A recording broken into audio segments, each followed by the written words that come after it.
मेहनत वही रंग लाती है जो दिल से की जाती है। तो हार मत मानना मैं ऐ मेरे दोस्त, क्योंकि हर कदम तुम्हें मंजिल की ओर ले जा रही है। Well, good morning friends, welcome to our study channel move on study. तो फ्रेंड्स, आज मैं आप लोगों के सामने रेलवे ALP CBT 2 एग्जाम के लिए 100 क्वेश्चन सीरीज को मैं लेके आऊँ, जो आप लोगों के लिए काफ़ी इंपॉर्टेंस होगा।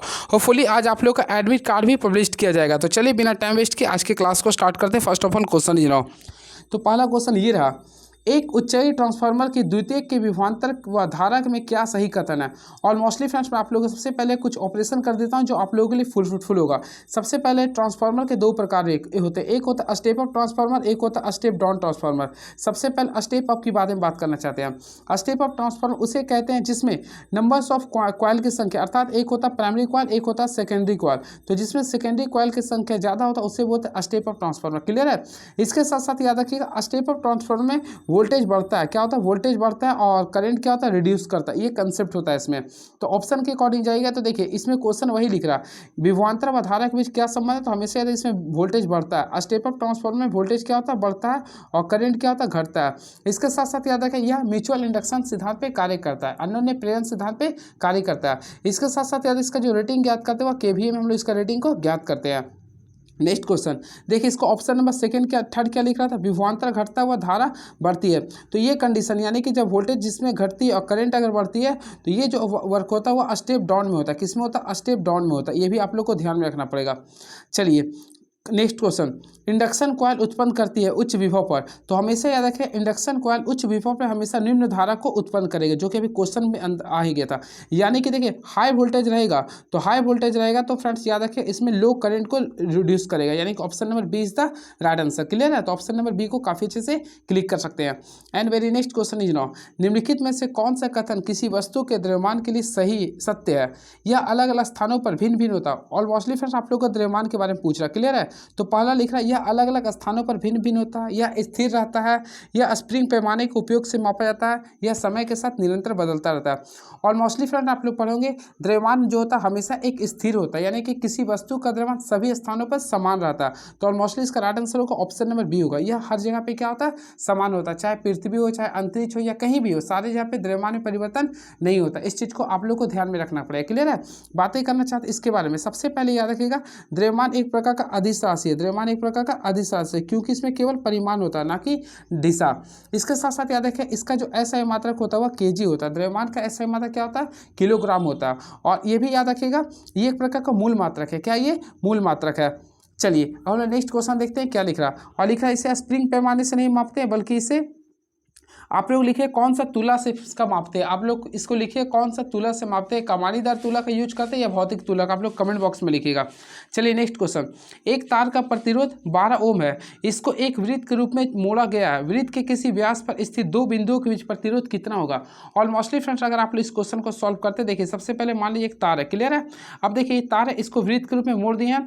तो देखिए अब सबसे पहले और मोस्टली इसका पढ़े होंगे, देखिए इसका डायमीटर होता है, तो हम लोग डायमीटर करेंगे तो A और B हो गया। क्लियर है। अब देखिए क्या वो एक तार का प्रतिरोध 12 में, इसको एक वृत्त के रूप में मोड़ा गया, वृत्त के किसी व्यास पर स्थित दो बिंदुओं के बीच प्रतिरोध क्या होगा, यानी कि प्रतिरोध ज्ञात करना।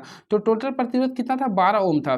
तो आप याद रखिएगा 12 ओम प्रतिरोध के तार को वृत्ताकार मोड़ा गया है। तो व्यास के सिरे के दोनों ओर अगर देखिए तो 6 ओम और 6 ओम में टूट जाएगा, ऑलमोस्टली टूट जाएगा। ठीक है। 6 ओम थे दो समांतर भाग में टूट गया। अब इसका हम लोग को क्या निकालना, इसका बीच समतुल्य प्रतिरोध निकालना। तो ऑलमोस्टली देखिएगा तो ये आप लोग का पैरेलल कॉम्बिनेशन में आ रहा। तो पैरेलल कॉम्बिनेशन में आता है तो हम लोग को सबसे पहले दोनों को मल्टीप्लाई करेंगे, दोनों को सम कर देंगे। तो यहाँ से सॉल्व किया तो 36/12 कीजिए, यानी कि इसका राइट आंसर आएगा 3 ओम आएगा। क्या आएगा, 3 ओम। और भी अगर स्टेप से क्वेश्चन सॉल्व करना चाहते हैं, R ले दिया, टोटल टर्म कितना था 2, तो इस टाइप से भी 3 ओम को आप लोग ला सकते हैं। तो इस टाइप का जब भी क्वेश्चन आएगा तो आप लोग इसी तरह बनाइएगा। तो राइट आंसर होगा ऑप्शन नंबर है, ऑप्शन नंबर C को क्लिक करेंगे, यानी 3 ohm is the right answer. Clear है। याद रखिएगा क्वेश्चन आता है प्रतिरोध होता क्या। तो फ्रेंड्स याद रखिए प्रतिरोध, देखिए प्रतिरोध के बारे में बता रहा हूँ, प्रतिरोध चालक से प्रवाहित धारा के मार्ग में अवरोध करता है। क्लियर है। बातें करना चाहते हैं R का, तो ऑलमोस्टली फ्रेंड्स आप पढ़ेंगे R का जो फॉर्मूला था V/I, इसके बोलते हैं वोल्ट प्रति एम्पियर। वोल्ट प्रति एम्पियर को हम लोग बोलते हैं ओम बोलते हैं। क्या बोलते हैं, ओम बोलते हैं। अब वह चालक जो ओम के नियम का पालन करता है उसे ओमीय प्रतिरोधक कहते हैं। जैसे कॉपर की तार हो गया, मैग्नीज की तार हो गया, ये सारे आप लोग ओम्स लॉ को फॉलो करता है। क्लियर है। और कुछ ऐसे चालक होता है जो ओम के नियम का पालन नहीं करते, उसे बोलते हैं नन ओमीय प्रतिरोधक। जैसे इसमें आता है डायोड बल्ब, आता है क्वेश्चन इसलिए मैं बता रहा हूं, जैसे डायोड बल्ब हो गया, ट्रायोड बल्ब हो गया, ये सारे नन ओमिक प्रतिरोधक होता है। आई होप आप लोगों को क्लियर हुआ होगा। क्लियर है? चलिए, इसके साथ साथ आप लोग के देखिए सेल के विद्युत वाहक बल का जो मात्रक होता है वह वोल्ट होता है। चलिए, very next question is now. तो हम नेक्स्ट क्वेश्चन देखते हैं क्या लिख रहा है। एक चालक गोला ऋणात्मक आवेशित है, निम्नलिखित में कौन सा कथन सही है? तो देखिए, एक चालक गोला ऋणावेशित आवेशित है, तो आप लोग को बोला कौन सा कथन सही है। तो हमेशा याद रखिएगा, जब कोई चालकीय गोला आवेशित किया जाता है तो आवेश गोले के पृष्ठ पर एक समान रूप से वितरित होता है। क्या होता है? एक समान रूप से वितरित होता है, अर्थात चालक के केंद्र पर आवेश का मान शून्य होता है। इस चीज को याद रखिए। क्लियर है? तो बोला एक चालक गोला ऋणात्मक आवेशित है, तो कौन सा कथन सही होगा? तो आवेश गोला के पृष्ठ पर एक समान रूप से वितरित होगा। हमेशा याद रखिए, हमेशा क्या होगा? एक समान रूप से वितरित होगा। क्लियर है? तो ऑलमोस्टली राइट आंसर होगा ऑप्शन नंबर ए होगा। इसमें देखिए, इसमें क्यू यानी कि जो चार्ज होता है वह वैल्यू जीरो होता है, तो इसके साथ साथ ई भी यानी कि इसका इलेक्ट्रिक फील्ड भी क्या होगा? जीरो होगा। क्लियर है? बातें करना चाहते हैं क्यू का, तो ऑलमोस्टली क्यू का जो फॉर्मूला था प्लस माइनस एन ही होता है। इस चीज को भी आप लोग को ध्यान में रखना पड़ेगा। क्लियर है? चलिए, अब मेरी नेक्स्ट क्वेश्चन इज नाउ। अब बातें करना चाहते हैं चार्ज का, तो ऑलमोस्टली फ्रेंड्स आप लोग पढ़े होंगे। देखिए, चार्ज का जो यूनिट होता है वह कूलॉम होता है। क्या होता है? ये कूलॉम होता है। चलिए, very next question is now. Mathematics का क्वेश्चन आ चुका है। देखिए, रेशियो प्रोपोर्शनल का रेशियो का क्वेश्चन है। जी एच जे 5:2:1 है, तो जी रेशियो 2h इंटू जे का मान क्या होगा? सबसे पहले आप लोग अगर बनाते हैं क्वेश्चन में, तो देखिए आप लोगों को पहला को देखिए मैं यहाँ पे लिख रहा हूँ। क्लियर है? जी के बारे में बोल रहा था, हम लोग देखिए बता रहा हूँ। जी लिख रहा, उसके साथ साथ फिर आप लोग का 2h लिख रहा था, फिर जे लिख रहा, तो हम लोग पुट करेंगे। देखिए 5/5 कर देंगे 2, यहाँ पे h का वैल्यू 2 कर देंगे, फिर जे का वैल्यू 1। अब आप लोग सॉल्व कीजिए। देखिए 5/5 रेशियो 2 1, यानी कि 5:4:1 होगा। तो ऑप्शन के अकॉर्डिंग देखिए तो 5:4:1, यानी ऑप्शन नंबर सी को काफी अच्छे से क्लिक कर देंगे। तो option number C is the right answer. चलिए, नेक्स्ट क्वेश्चन। एक कार का प्रारंभिक मूल्य कितना है? तो देख सकते हैं आप लोग का फ्रेंड 5 लाख है। क्लियर है? तो 5 लाख है। कार के मूल्य में प्रत्येक वर्ष उसके प्रारंभिक मूल्य से 10% की कमी होती है, तो 3 वर्ष बाद इसका मूल्य कितना होगा? सबसे पहले देखिए 10% की कमी हो रहा था, ऑलमोस्टली 10% को हम लोग रिड्यूस कर देते। तो देखिए 10 आपका प्रारंभिक था, 1 रुपये कम गया तो 9 हो गया। ये लगातार 3 वर्ष कम रहा, तो आप लोग इस टाइप से आप लोग काफ़ी ईजी से बना सकते हैं। अब आप लोग बनाइए। देखिए यहाँ पे यानी कि 1000 होगा और यहाँ पे 9 का क्यू होगा 729, तो इसका प्रारंभिक मूल्य, तो ऑलमोस्टली इसका देख सकते हैं प्रारंभिक मूल्य लिख रहा है कितना? 50, यानी कि 5 लाख लिख रहा है। क्लियर है? तो हम लोग यहाँ पे देखिए इससे गुना करें, तो ऑलमोस्टली इसको भी हम लोग क्या करें? 5 से अगर मल्टीप्लाई कीजिएगा तो फ्रेंड्स का जो राइट आंसर आएगा 364500 आएगा। इस टाइप से आप लोग को पुट करके बना देना है। क्लियर है? तो इसका राइट आंसर आएगा, देखिए जो आप लोग को मैं लिखा वही आंसर होगा, यानी कि 3,64,500 आंसर आएगा, जो कि ऑप्शन नंबर बी में आप लोग क्लिक कर सकते हैं। और इसी फॉर्मेट को आप लोग बना सकते हैं। क्लियर है? नहीं तो एक और प्रोसेस होता है। सबसे पहले देखिए 5 लाख है, तो हम लोग 5 लाख दिए, ये कहने से क्लास 10 है, 5 लाख दे दिए, 10% कम करना, तो हम लोग क्या करेंगे? 10% को लगातार 3 वर्ष रिड्यूस करें। 1 वर्ष हो गया, फिर 2 वर्ष हो गया, एक और हम लोग 3 वर्ष कर देंगे। इस टाइप से भी अगर आप लोग सॉल्व करते हैं तो आप लोग का आएगा देखिए 3,64,500। इस टाइप से आप लोग बना सकते हैं। क्लियर है? आई होप आप लोग को अच्छा लगा होगा। चलिए, वेरी नेक्स्ट क्वेश्चन जनाओ। तो नेक्स्ट क्वेश्चन लिख रहा है क्वेश्चन नंबर 10। तो नेक्स्ट लिख रहा है रमन की आय और व्यय का क्रमशः अनुपात 9:7 है। यदि उसके आय में 20% की वृद्धि और व्यय में 70% की कमी हो तो उसके आय और व्यय का नया अनुपात क्या होगा? देखिए इस टाइप्स के क्वेश्चन को भी आप लोग काफ़ी इजी से और इंटरेस्टिंग से बना सकते हैं। सबसे पहले देखिए कोई भी याद रखे, एक होता है इनकम, तो इनकम बराबर होता है एक्सपेंडिचर प्लस सेविंग। तो देखिए इसका इनकम का वैल्यू, देखिए इनकम बराबर आगे लिख लीजिए एक्सपेंडिचर, यानी एक्सपेंडिचर खर्च प्लस सेविंग होता है। तो इनकम 9 लिख रहा था, हम ऑलमोस्टली मान लेते हैं 900। क्लियर है? अब देखिए यहाँ पे एक्सपेंडिचर क्या लिखा? 7 को लोग 700 मान लेंगे, तो ऑलमोस्टली आप लोग बताइए खर्च सेव कितना कर रहा है? 200 रुपये। क्लियर है? अब देखिए आय में 20% की वृद्धि कर रहे हैं, तो हम लोग अगर 900 में 20% की वृद्धि करेंगे तो देखिए 9 है, 900 में हम लोग 20% की वृद्धि करेंगे, यानी कि 120/100 करेंगे। तो यहाँ से सॉल्व कीजिए तो 9 छक 84 होता है, सॉरी 1 यानी कि 1080 आ जाएगा, यानी 1080 रुपये आ गया। उसके साथ साथ देखिएगा यहाँ पे थोड़ा सा मैं इसको रिड्यूस कर देता हूँ। देखिए थोड़ा सा फ्रेंड इसको मैं कैंसिल कर देता हूँ ताकि आप लोग को ये समझ में पूरा आ जाए। देखिए सबसे पहले जो मैं बता रहा हूँ ध्यान से देखिएगा, तो यहाँ पे हम लोग आगे सबसे पहले क्या किए थे? 10% को इंक्रीज किए थे, तो ऑलमोस्टली इसको 10% इंक्रीज करने पर मेरा वैल्यू क्या आया था? आगे इस चीज़ को आप लोग को देखना पड़ेगा। तो मैं वैल्यू लाया था 1080। क्लियर है? अब क्या करना है?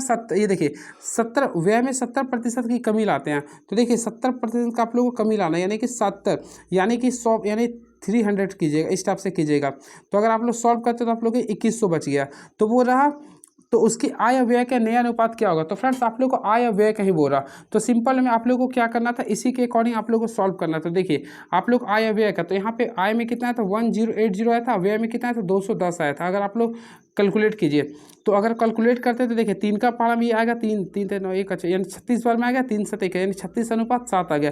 तो काफ़ी इजी क्वेश्चन है, आप लोग अच्छे वे से बना सकते हैं। तो 36:7 आएगा, जो कि ऑप्शन नंबर बी में क्लिक कर सकते हैं। तो option number B is the right answer.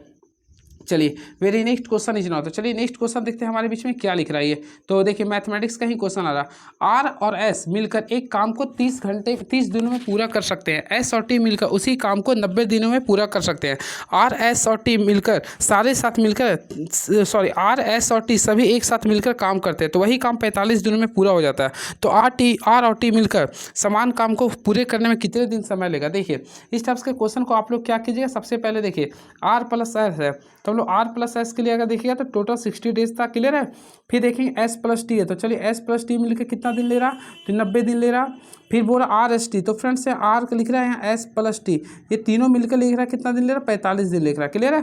तो हम लोग सबसे पहले कुल कार्य देखेंगे, तो ऑलमोस्टली कुल कार्य देखेंगे तो 180 आएगा। क्लियर है। और हम लोग रेशियो के अकॉर्डिंग चलेंगे। देखिए आर प्लस एस, तो आर प्लस एस कीजिएगा तो 3 आ जाएगा, एस प्लस टी के अनुसार कीजिए तो 2 आ जाएगा, और तीनों का अगर रेशियो देखिए तो ऑलमोस्टली कितना आएगा 4 आएगा। क्लियर है।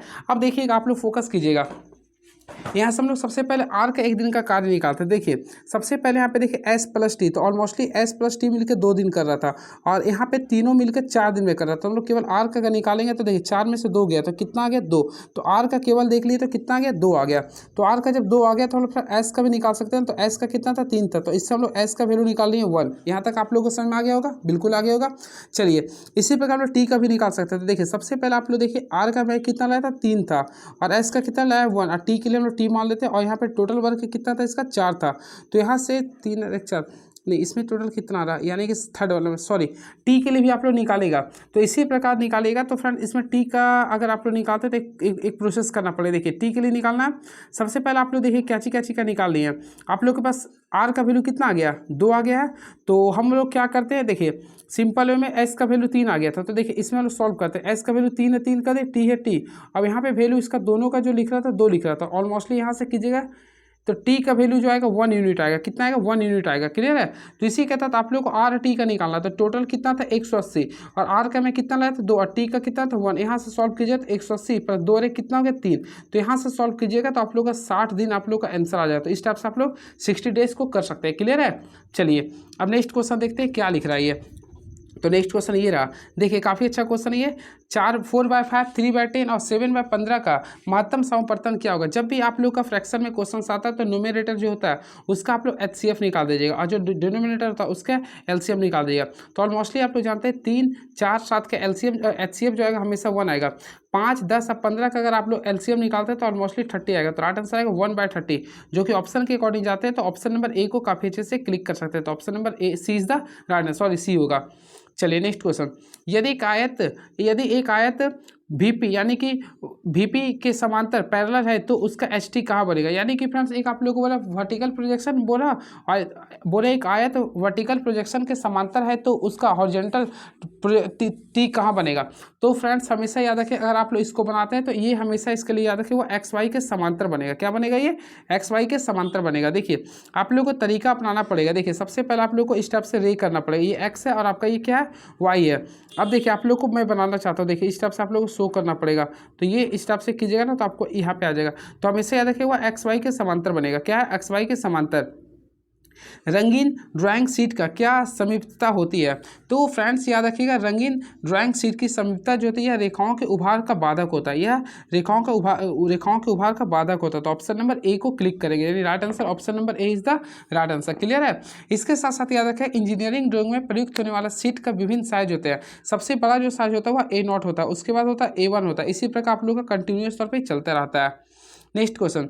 2 सेट स्क्वायर को एक साथ जोड़ने पर अनेक प्रकार का कोण बनाते हैं तथा माप सकते हैं। तो x का मान ज्ञात करना है। देखिए इस क्वेश्चन के अकॉर्डिंग आप लोग को x का मान निकालना था। ऑलमोस्टली आप लोग बना लिए होंगे। तो सबसे पहले अगर मैं आप लोग को बताना चाहता हूँ, आप लोग देखिए ये कितना डिग्री होता है, ये 90 डिग्री होता है। क्लियर है। अब देखिए ये आप लोग को 45 है, ये भी 45 है, तो इसके अकॉर्डिंग आप लोग को x निकालना। क्लियर है। तो ऑलमोस्टली आप लोग टोटल भाग होता है 180, ये आपका वैल्यू 45 था, तो 180 में से 45 को माइनस करेंगे तो कितना बचेगा 135 डिग्री। तो इसके अकॉर्डिंग राइट आंसर होगा 135 degree is the right answer, यानी ऑप्शन नंबर सी को हम लोग क्लिक करेंगे। चलिए नेक्स्ट क्वेश्चन देखिए, आप लोग का ये रीजनिंग का क्वेश्चन है, काफ़ी अच्छे से बना लिए होंगे। देखिए m है n, तो m का रिलेशन देखिए m, यहाँ m में 1 है और n, यानी यहाँ पे आप लोगों को देखना पड़ेगा क्या इंक्रीज करें। देखिए m से n करें यानी कि केवल एक वृद्धि हो रहा, l से o करें तो 3 वृद्धि, यानी शुरू में 1 वृद्धि हो रहा, सेकेंड में थर्ड हो रहा, तो आप लोग ऑप्शन देखना पड़ेगा। देखिए GH और E के बाद H, तो ऑप्शन नंबर सी को क्लिक कर सकते हैं। इसी पर क्वेश्चन नंबर 17 को सॉल्व करना।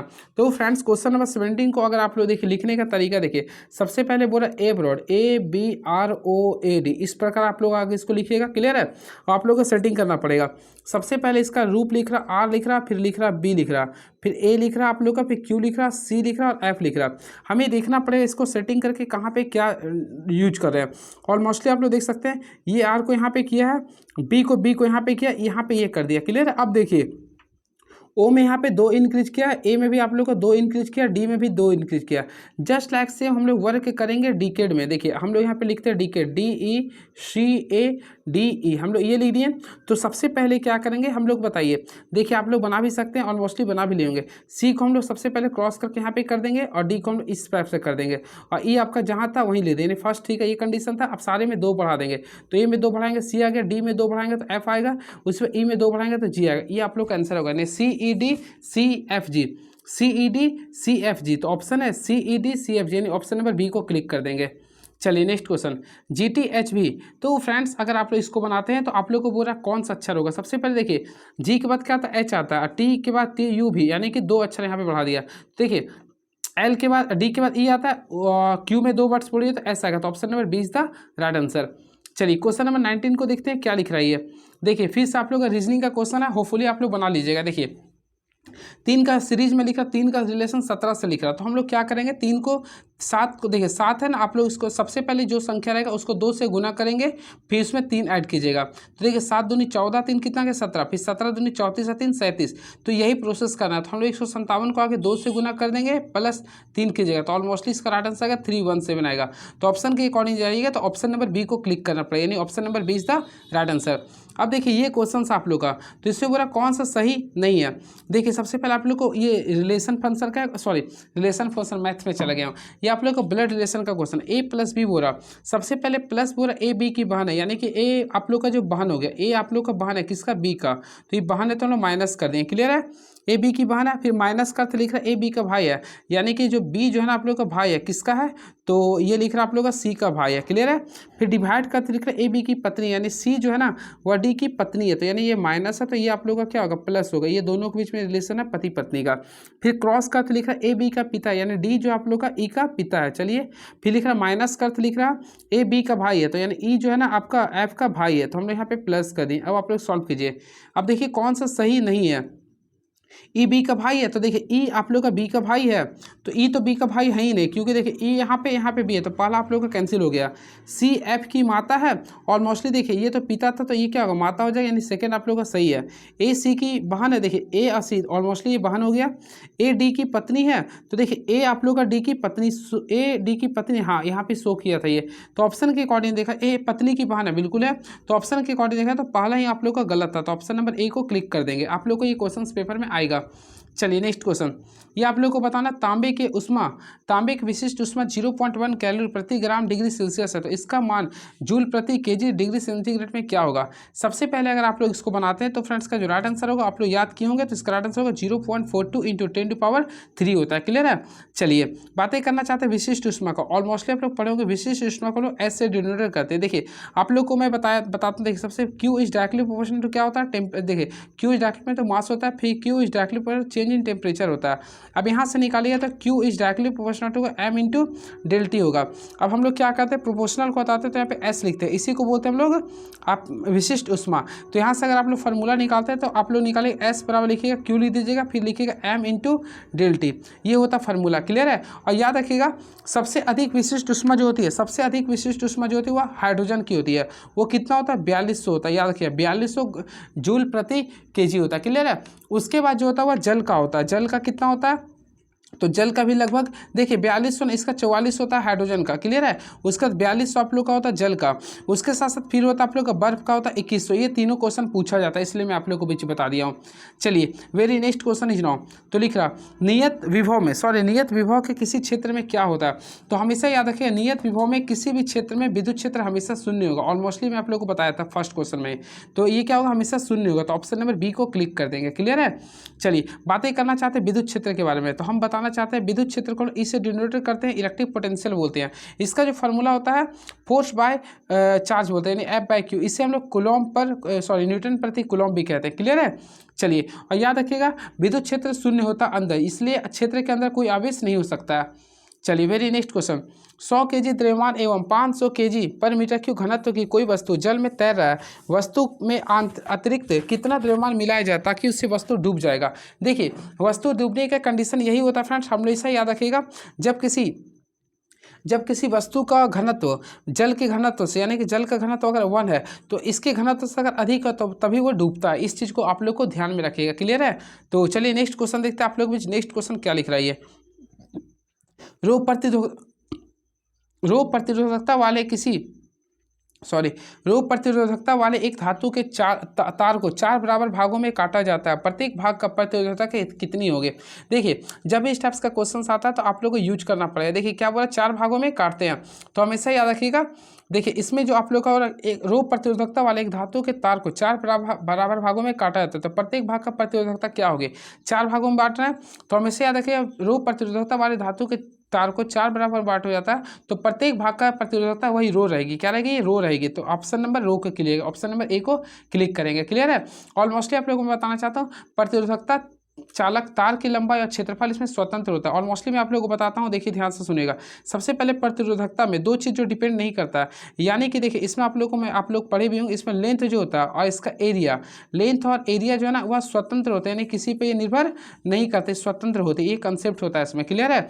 तो उसी प्रकार में आप लोगों को बताया रो था, तो ये आप लोगों को क्या रहेगा, रो ही रह जाएगा, क्लियर है। इस प्रकार मैं बताऊँ, इसके साथ साथ याद रखिएगा ये जो डिपेंड करते हैं, यानी ये किस पे निर्भर करते हैं, तो फ्रेंड्स याद रखना पहला ये तापमान पे निर्भर करते हैं। किस पे निर्भर करते हैं, तापमान पे निर्भर करते हैं। उसके साथ साथ तापमान पे निर्भर करते हैं, साथ साथ इसके प्रकृति पे निर्भर करते हैं। ये आप लोग क्वेश्चन आता है, क्लियर है। और इसमें याद है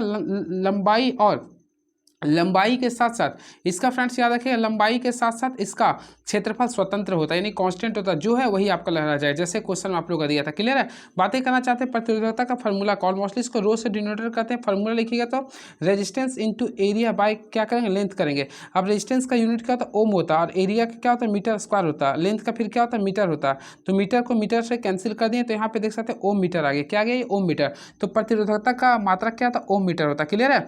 अब प्रतिरोधकता केवल तापमान और प्रकृति पर निर्भर करता है, वही बातें करना चाहते हैं। देखिए इसको हम लोग बोलते हैं स्पेसिफिक रेजिस्टिविटी, तो इसका जो इन्वर्स होता है उसको बोलते हैं स्पेसिफिक कंडक्टिविटी, यानी सिग्मा से डिनोटेड करते हैं, क्लियर है। और यही फ्रेंड्स सिग्मा का अगर यूनिट बोलेगा तो हम लोग ohm inverse into metre inverse कहते हैं, क्लियर है। ये सारी चीज़ों को आप लोग नोट डाउन करके रखिए, काफ़ी इंपॉर्टेंट चीज़ को मैं डिस्कस कर दिया हूँ। चलिए very next question is now, श्रेणी क्रम में संयोजित 2 प्रतिरोधों R1 और R2 का निबल प्रतिरोध 8 ओम है और समांतर क्रम में संयोजित किए गए उसका निबल प्रतिरोध 2 ओम है, तो R1 और R2 के मान अलग अलग क्रमशः क्या होंगे। देखिए इस टाइप्स का क्वेश्चन पिछले साल पूछा गया था। सबसे पहले देखिए श्रेणी क्रम में, तो श्रेणी क्रम में कितना लिख रहा था, 8 लिख रहा, और समांतर क्रम में अगर देखिएगा तो 2 लिख रहा। तो हम आप लोग एक ट्रिक बताते हैं। सबसे पहले RS को बोलते हैं श्रेणी क्रम, 2 गो था, तो आप लोग को देखना पड़ेगा ऑप्शन के अकॉर्डिंग किसको 2 कौन ऐसा 2 वैल्यू है जिसको जोड़ने पर आपका 2 ओम, कितना बोला था, 8 ओम, जिसको जोड़ने पर 8 ओम आ रहा, क्लियर। आप लोग को देखना पड़ेगा। और उसी प्रकार ऐसा कौन सा पैरेलल में कीजिएगा ना, ऐसा कौन सा प्रतिरोध जिसको दोनों को सबसे पहले मल्टीप्लाई कीजिए, दोनों को मल्टीप्लाई कीजिए और दोनों को सम करने पर, यानी फार्मूला पर बैठाने पर 1 + 8 पर दोनों पे करने पर 2 हमारा 2 ओम आ रहा। ये फार्मूला पर आप लोग बैठा के देखिए, तो अगर आ जाता तो आपका सूटेबल हो जाएगा। तो पहला देखते हैं 8 के लिए, तो देखिए 6 × 2 = 8 आ गया, 6 × 2 = 8 आ गया, फिर 4 × 4 = 8 आ रहा, 3 × 5 = 8, यानी सारे आप लोगों का सूटेबल है श्रेणी क्रम के लिए। लेकिन पैरेलल के लिए क्या करें, दोनों को मल्टीप्लाई करके दोनों को सम करेंगे। तो देखिए पहला हम देखते हैं, तो 6 को 2 से मल्टीप्लाई कर देंगे और दोनों को सम कर देंगे। तो अब देखिए 2 का पहला में 4 यहाँ पे कीजिए तो 1.5 आएगा, जो कि पहला आप लोग का कैंसिल होगा, क्योंकि आप लोग को लाना कितना है, 2। सेकेंड 2 को 6 से मल्टीप्लाई करें, फिर दोनों को सम करें, 8 आ गया। यहाँ से भी अगर आप लोग देखिएगा तो 1.5 है जो कि कैंसिल हो जाएगा। नेक्स्ट 4 को 4 से मल्टीप्लाई करें, फिर 4 4 कितना होता है 8 होता है। आप सॉल्व कीजिए, देखिए 4 का पावर में 8 कितना बार में आता है 2, फिर 4 का 2 का पावर में 4 2 बार में, तो ऑलमोस्टली देख सकते हैं 2 ओम आ गया। तो ऑप्शन नंबर सी को क्लिक कर सकते हैं। क्लियर है, यानी कि इस टाइप से जब भी क्वेश्चन आता है तो आप लोग को यही प्रोसेस यूज करना था। देखिए ये आंसर हो गया। और आप लोग को मैं श्रेणी क्रम के लिए 5 क्रम दोनों के लिए बताता हूँ। देखिए सबसे पहले दोनों को जोड़िए, 4 + 4 कीजिए, कितना आ गया 8 ओम आ गया, यानी कि पहला हमारा सही हो गया। फिर सेकेंड के लिए हम लोग क्या करेंगे, दोनों को मल्टीप्लाई करेंगे, दोनों को मल्टीप्लाई करेंगे, फिर दोनों को सम करेंगे, तो 4 4 कितना होता है 8 होता है। इसको भी सॉल्व कीजिए तो कितना आएगा 2 ओम, यानी कि आप लोग का ये सही हो गया। Option number C is the right answer. Clear है, ये प्रोसेस कीजिएगा, आप लोग का टाइम सेविंग रहेगा। चलिए नेक्स्ट क्वेश्चन। एक व्यक्ति एक रुके हुए एस्केलेटर पर 60 सेकेंड में चढ़ता है, यदि वह उसी पर खड़ा हो लेकिन एस्केलेटर निरंतर वेग से चल रहा है तो 40 सेकेंड लेता है, तो चलती एस्केलेटर पर चलने से व्यक्ति को कितना समय लगेगा। देखिए इस टाइप्स का क्वेश्चन भी पेपर में पूछता है। चलिए मैं आप लोगों को बताता हूँ। देखिए जब इस टाइप्स का क्वेश्चन आता है फ्रेंड, देखिए एक व्यक्ति एक रुके हुए स्केटर पर 60 सेकंड में चढ़ता है, कितने सेकंड में चढ़ता है 60 सेकंड में, यदि वह उसी पर खड़ा हो लेकिन स्केटर निरंतर यानी कि आप लोग को बोला जो आप लोग लिफ्ट का प्रयोग करते हैं, वही एस्केलेटर निरंतर वेग से चल रहा है तो 40 सेकंड लेता है, तो चलती एस्केलेटर में चलने वाले व्यक्ति का समय कितना होगा। देखिए जब भी इस टाइप्स का क्वेश्चन लेता है ना, तो आप लोग क्या कीजिए फ्रेंड, दोनों के लिए औसत निकाल दीजिए, 2 × दोनों को मल्टीप्लाई कर दीजिएगा। क्लियर है, फिर दोनों को क्या करेंगे, सम कर देंगे, तो हम लोग कर देते हैं। देखिए सम करते हैं तो इस टाइप से कीजिएगा, तो टोटल सॉल्व के 0 0 कैंसिल 0 0 कैंसिल, तो यहाँ पे देखिए 6 × 24 दूनी 48 सेकंड आ गया। लेकिन देखिए 48 में दोनों के लिए आगे पीछे के लिए कर रहे हैं, लेकिन 2 टाइम्स हो रहा है तो हम लोग क्या करेंगे, 48 को हम लोग 2 से डिवाइड करेंगे, तो ऑलमोस्टली कितना आएगा 24 सेकंड। ऑप्शन है, तो देखिए ऑप्शन नंबर हम लोग सी को क्लिक कर देंगे। तो ये प्रोसेस को आप लोग अपनाना था। क्लियर है, तो इस टाइप से आप लोग काफ़ी अच्छे से बना सकते हैं। चलिए and very next question is now, तो हम लोग नेक्स्ट क्वेश्चन देखते हैं क्या लिख रहा है। जब दो द्रव्यमानों की दूरी समान रखते हैं, जब दो द्रव्यमानों की दूरी समान रखते हुए इनको पानी के अंदर ले जाया जाता है तब गुरुत्वाकर्षण बल कैसे प्रभाव डालेगा।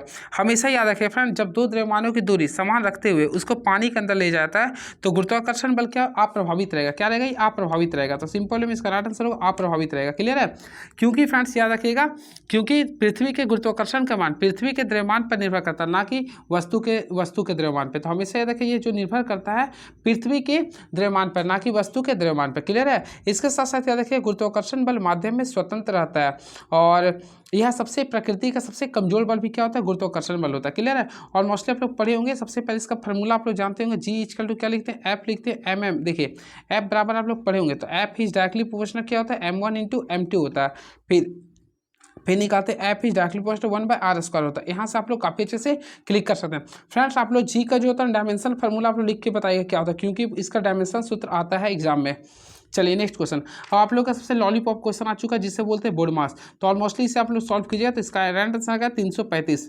नेक्स्ट क्वेश्चन, एक निश्चित धनराशि साधारण ब्याज पर 8 वर्ष 6 महीने में स्वयं की दुगनी हो जाती है तो ब्याज की वार्षिक दर क्या होगा। देखिए इस टाइप्स का क्वेश्चन बोल रहे जब भी दुगनी तिगनी हो जाती है, तो यहाँ पे क्वेश्चन लिख रहा है एक निश्चित धनराशि, देखिए 8 वर्ष 6 महीने में स्वयं की दुगनी होता है, तो जितना गुनी होता है हम लोग क्या करें n-1 जितना आप लोग का टाइम रहेगा इससे कीजिएगा इंटू आप लोग को 100 करना, ये फार्मूला कीजिएगा। ठीक है, तो आप लोग बना लीजिएगा।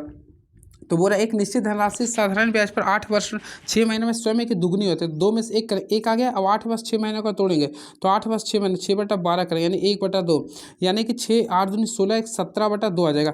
यानी कि फ्रेंड्स सॉल्व किया तो 1 आएगा, फिर यहाँ पे आ रहा 17/2 आ रहा। अब यहाँ पे हम इसको क्या करेंगे, मल्टीप्लाई करेंगे, इससे करेंगे तो ऑलमोस्टली इसको 2 यानी 200/17 आ जाएगा। आप लोग सॉल्व कीजिएगा।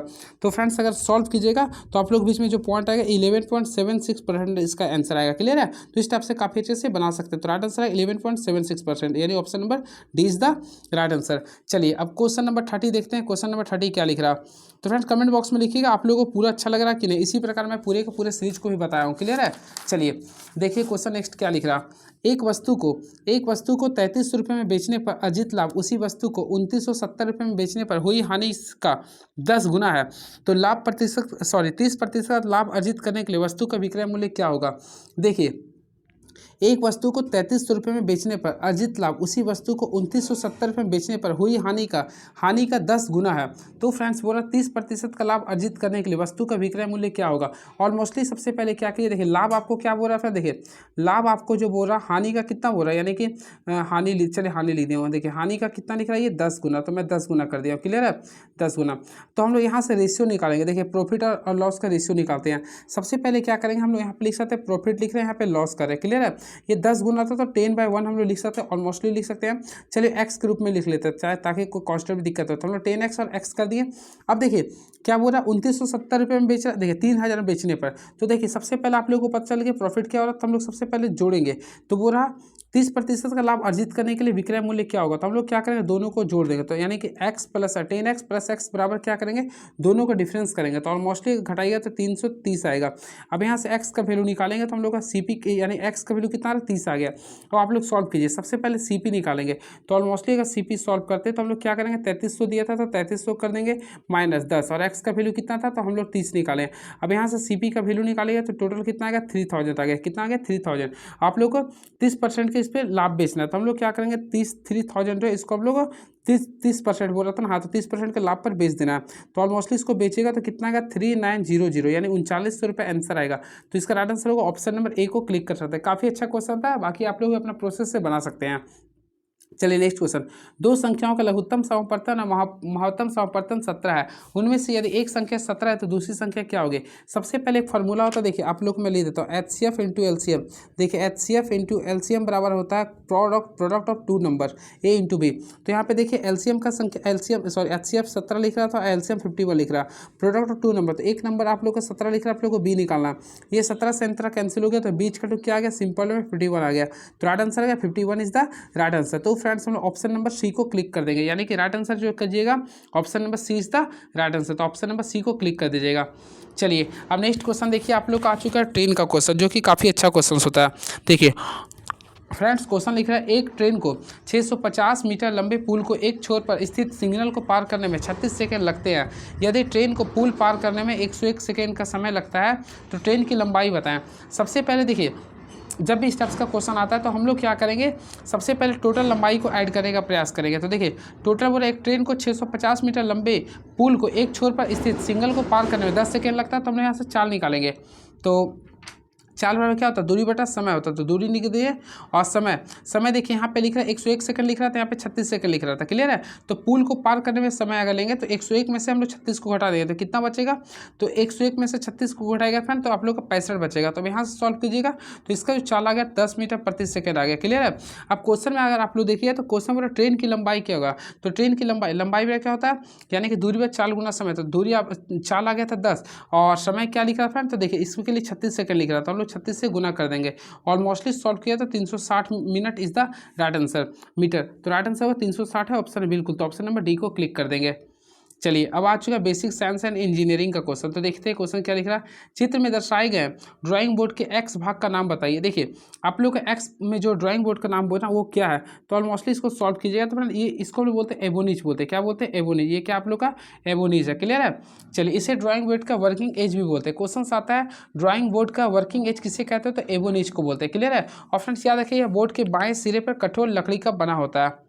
चलिए नेक्स्ट क्वेश्चन, ड्राइंग शीट के आकार की श्रृंखला क्रमिक संयोग एवं दोहरीकरण से प्राप्त होता है, तो इसकी लंबाई और चौड़ाई का अनुपात ज्ञात करें। हमेशा याद रखिएगा इसका लंबाई और चौड़ाई का रेशियो निकालेगा तो निकालना पड़ेगा, तो हमेशा होता है 1:√2 होता है। क्या होता है, 1:√2 होता है। तो ऑप्शन नंबर ए को क्लिक कर देंगे, ऑप्शन नंबर 1 ए होगा, क्लियर है। चलिए अब इसके बारे में 3-4 पॉइंट्स बताते हैं। सबसे पहले सुनिए, ए नॉट का जो ड्राइंग शीट का जो क्षेत्रफल होता है हमेशा याद रखें 1 मीटर स्क्वायर होता है। क्या होता है, 1 मीटर स्क्वायर होता है। और इसके साथ साथ याद रखें ए नॉट जो होता है सबसे बड़ी साइज वाला होता है। सबसे बड़ी साइज क्या होता है, तो ए नॉट जो होता है आपका सबसे बड़ी साइज का होता है। इस चीज़ को भी आप लोग को ध्यान में रखना पड़ेगा।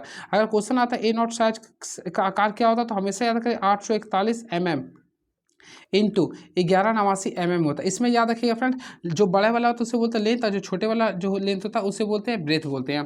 चलिए नेक्स्ट क्वेश्चन, झुके हुए अक्षरों को क्या कहते हैं। ऑलमोस्टली फ्रेंड्स अगर आप लोग लिखते हैं, मान लीजिए इस टाइप से आप लोग लिख रहे हैं तो हमें इसे क्या बोलते हैं, इटैलिक बोलते हैं। क्या बोलते हैं, इटैलिक बोलते हैं। तो ऑप्शन नंबर सी को क्लिक कर देंगे। तो याद रखिएगा झुके हुए अक्षरों को इटैलिक लेटर कहते हैं। और हमेशा ये भी याद रखिएगा यह अक्षर दाएं तरफ से 15 डिग्री के एंगल पर झुके रहता है। ये भी क्वेश्चन आता है, यह दाएं तरफ से 15 डिग्री के कोण पर झुकाए जाते हैं, क्लियर है।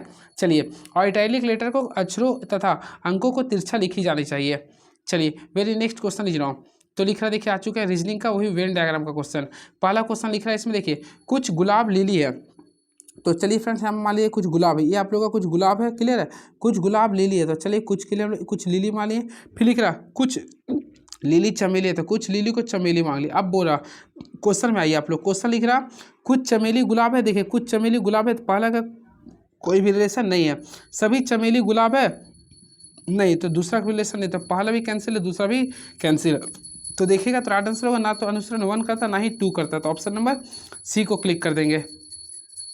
एक निश्चित कुट भाषा में पैकेट को 62 लिखा जाता है और पोस्ट को 74 लिखा जाता है, तो फेयर को 38 लिखा जाता है, तो उसी कुट भाषा में पीपल का क्या लिखेंगे। सबसे पहले हम लोग क्या करेंगे, पहला आप लोग जब भी स्टेप से बनाते हैं टोटल अल्फ़ाबेटिकल को ऐड करके देखिएगा। तो देखिए पी का क्या होता है, ऑलमोस्टली आप लोग पढ़ा होगा 16 होता है, ए का 1 होता है, सी का क्या होता है 3 होता है, उसी प्रकार के का 11 होता है, ई का क्या होता है 5 होता है, और टी का देखा तो 20 होता है। अगर आप लोग इसको जोड़िएगा तो देखिए 11 एक 16 एक 17 3 20 20 30 एक 31 5 36 36 62 36 और 20 जोड़िए तो 36 और 20 कितना होता है 56 होता है। तो 56 आ गया, हमारा लाना है 62। तो देखिए इसमें लेटर कितना वो 1 2 3 4 5 है, यानी कि जो लेटर उसको भी ऐड कर देंगे, तो टोटल कितना आ गया 62। यही प्रोसेस आप लोग को देखना पड़ेगा अगला में। पोस्ट पी का कितना 16, ओ का कितना होता है 15, एस का क्या होता है 19 होता है, और टी का होता है 20। जोड़िए 16 15 31 हो गया, 31 और 9 होता है 40, 40 होता है, 40 और 20 होता है। देखिए 16 और 15 कितना 41, 41 और 9 50, 60 हो गया, 60 और यहाँ पे कितना था 20, 60 और 20 कितना हो गया, गलत कर रहा हूँ। देखिए 16 15 होता है 31, 31 और 9 होता है 50, 50 अभी 70, 70 4 टोटल था 74 आ गया। तो इसी प्रकार आप लोगों को पीपल के लिए करना है।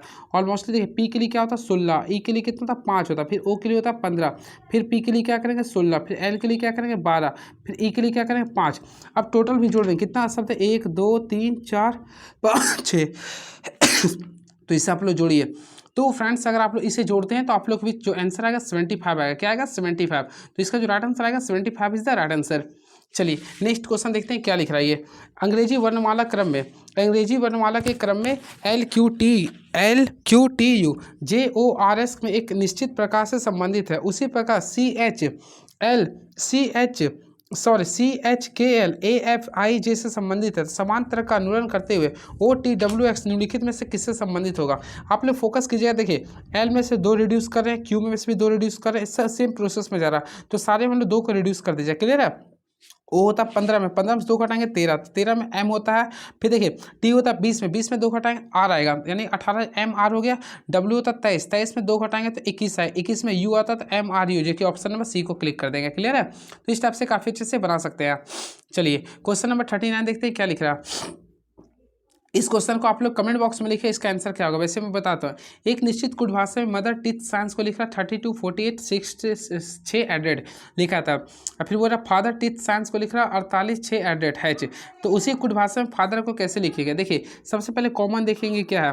तो फ्रेंड्स पहला और सेकेंड में कॉमन सा अगर देखिए तो साइंस भी है तो साइंस भी है, तो हम लोग देखेंगे दोनों के लिए, यानी कि देखिए यहाँ भी 48 है, इसमें 48 है, तो मोस्टली चांसेस है कि 48 आप लोग का हो सकता है। देखिए 48 हम लोग मान लेंगे साइंस के लिए हो सकता है। इसके साथ साथ देखिए और भी इसमें क्या कॉमन आ रहा, तो अगर हम लोग कॉमन देखना चाहते हैं तो टिथ्स के लिए देखिए, टिथ्स इसमें भी लिख रहा है, टिथ्स इसमें भी लिख रहा है, तो हम लोग क्या करेंगे। देखिए टिथ्स के लिए अगर देखिएगा तो यहाँ पे 6 एडेड आ रहा है। देखिए यहाँ भी 6 है तो यहाँ भी 6 है, तो हम लोग क्या करेंगे 6 एडेड, सॉरी यहाँ पे 6 एडेड को हम लोग मान लेंगे टिथ्स के लिए। क्लियर है। अब देखिए आप लोगों को फादर बोल रहा था, ऑलमोस्टली देखिए यहाँ पे फादर बोल रहा, तो इसमें क्या बच गया था। तो इसमें अगर आप लोग देखिए बचने वाला क्या था फ्रेंड्स, तो 48 को लिख लिए, 6 हैच को लिख लें, तो यहाँ पे क्या आ गया हैच आंसर, तो ऑप्शन नंबर डी को क्लिक कर दिए, राइट आंसर आएगा hatch is the right answer. Clear है। चलिए तो इस प्रकार क्वेश्चन है, काफ़ी इजी से बना सकते हैं आप लोग। अब देखिए ये क्वेश्चन में आ गए हम लोग। देखिए ये इसमें अगर फोकस किए इजी क्वेश्चन है ये। देखिए 976 को 2 से डिवाइड किए 488 आएगा, 488 को 2 से डिवाइड किए फिर 2 से, फिर 122 को 2 से डिवाइड किए तो 61 आएगा, तो option number A is the right answer. Pressure cooker में भोजन जल्दी पकता है क्यों। तो ऑलमोस्टली फ्रेंड्स आप लोग पढ़े होंगे प्रेशर कुकर में भोजन जल्दी पकता है क्योंकि पानी का क्वथनांक क्या होता है बढ़ जाता है। तो राइट आंसर करेंगे option number B is the right answer. तो हमेशा याद रखिए प्रेशर कुकर में पानी का क्वथनांक बढ़ जाता है, जिसके कारण वहाँ पे खाना क्या होता है तुरंत से पक जाता है। क्लियर है। इसके साथ साथ मैं आप लोगों को बताना चाहता हूँ इसका जो प्रेशर होता है, यानी प्रेशर इज डायरेक्टली प्रोपोर्शनल होता है बॉइलिंग पॉइंट, तो ऑप्शन नंबर इसको भी क्लिक कर सकते हैं। चलिए नेक्स्ट क्वेश्चन आ चुका है। देखिए एक स्थिर लिफ्ट की छत से लटकते हुए सरल लोलक का दोलनकाल T1 है। जब लिफ्ट नियत वेग से नीचे की ओर गति करे तो सरल लोलक का दोलन का T2 है, तो तब क्या होगा। हमेशा याद रखिएगा इसमें T2 और T1 दोनों आपस में इक्वल होता है। क्या होता है इक्वल होगा, तो ये रहेगा। क्लियर है। और याद रखिएगा लिफ्ट में दोनों स्थितियों का जो आवर्तकाल होता है, यानी कि देखिए सबसे पहले टी का जो आवर्तकाल निकालते हैं हम लोग लिखते हैं 2 पाई अंडर रूट L/G करते हैं, L/G करते हैं। क्लियर है। चलिए नेक्स्ट क्वेश्चन, किसी वस्तु का भार किसकी किसी वस्तु का भार इसकी अनुक्रमानुपाती होता है। सबसे पहले हम लोग क्या करेंगे, देखिए डब्ल्यू का फार्मूला ऑलमोस्टली हम लोग पढ़े होते हैं। डब्ल्यू बराबर क्या होता है, एम जी होता है। तो अनुक्रम मतलब देखिए डब्ल्यू बराबर क्या लिखे, यानी डब्ल्यू डायरेक्टली टू मास होगा। तो ऑप्शन नंबर जाएंगे तो 20 द राइट आंसर, तो आप लोग का द्रव्यमान का होगा। क्लियर है। अब मैं आप लोग को बताना चाहता जी का वैल्यू जो होता है गुरुत्वीय त्वरण का वो होता है 9.8 होता है, 9.8 मीटर प्रति सेकेंड स्क्वायर होता है। चलिए नेक्स्ट क्वेश्चन, किसी वस्तु का जड़त्व में वस्तु की प्रवृत्ति होती है। तो हमेशा याद रखिए किसी वस्तु के जड़त्व में वस्तु की जो गति की अवस्था में किसी भी परिवर्तन को विरोध करने की प्रवृत्ति होती है। तो ऑप्शन के अकॉर्डिंग जाइए तो ऑप्शन नंबर ए को क्लिक कर देंगे, यानी option number A is the right answer. किसी वस्तु के जड़त्व में वस्तु की गति की अवस्था में किसी भी परिवर्तन का विरोध करने की प्रवृत्ति होती है। क्लियर है। चलिए ऑलमोस्टली आप लोग पढ़े हुए न्यूटन की गति का पहला नियम जड़त्व को परिभाषित करता है। क्वेश्चन आता है न्यूटन का पहला गति नियम किसको परिभाषित करता है, तो ये जड़त्व को परिभाषित करता है। और जड़त्व जो होता है आप लोग का द्रव्यमान के प्रोपोर्शनल होता है, यानी कि राइट आंसर देखिएगा तो ऑप्शन नंबर ए था। क्लियर है। चलिए अब नेक्स्ट क्वेश्चन देखते हैं क्या लिख रहा है ये। तो इसके अकॉर्डिंग नेक्स्ट क्वेश्चन में जाते हैं, लिख रहा यदि स्प्रिंग में धारा प्रवाहित किया जाती है तो स्प्रिंग क्या होगी। तो हमेशा याद रखिएगा यदि स्प्रिंग में धारा प्रवाहित की जाती है तो स्प्रिंग क्या होगा, संकुचित हो जाएगा। क्या होगा, ये संकुचित हो जाएगा। तो राइट आंसर करेंगे तो option number A is the right answer. वही बातें करना चाहते हैं स्प्रिंग का, तो आप लोग ऑलरेडी पढ़ेंगे एफ इच क्या होता है, माइनस वाई में होता है। यहाँ से सॉल्व कीजिएगा ना तो एफ बराबर कीजिएगा माइनस के वाई होता है। क्लियर है। और स्प्रिंग में जो ऊर्जा होता है यानी ई का जब निकालेगा तो हाफ होता है के वाई स्क्वायर होता है। चलिए नेक्स्ट क्वेश्चन, वृत्तीय कक्षा में गतिमान उपग्रह की कुल ऊर्जा होती है। तो हमेशा याद रखिए वृत्तीय कक्षा में जो होती है वह उपग्रह की स्थिति ऊर्जा की आधी होता है, उपग्रह की स्थिति ऊर्जा की आधी होता है। यानी कि मैं आप लोगों को केस अगर इससे डिनोटर करते हैं तो हम लोग लिखते देखिए जी लिखते हैं एम एम, देखिए जी एम एम बाई, इसको अगर कीजिए तो हमेशा लिखिए हाफ करते हैं, क्या होता है आधा होता है। आप लोग इसको याद रखिएगा।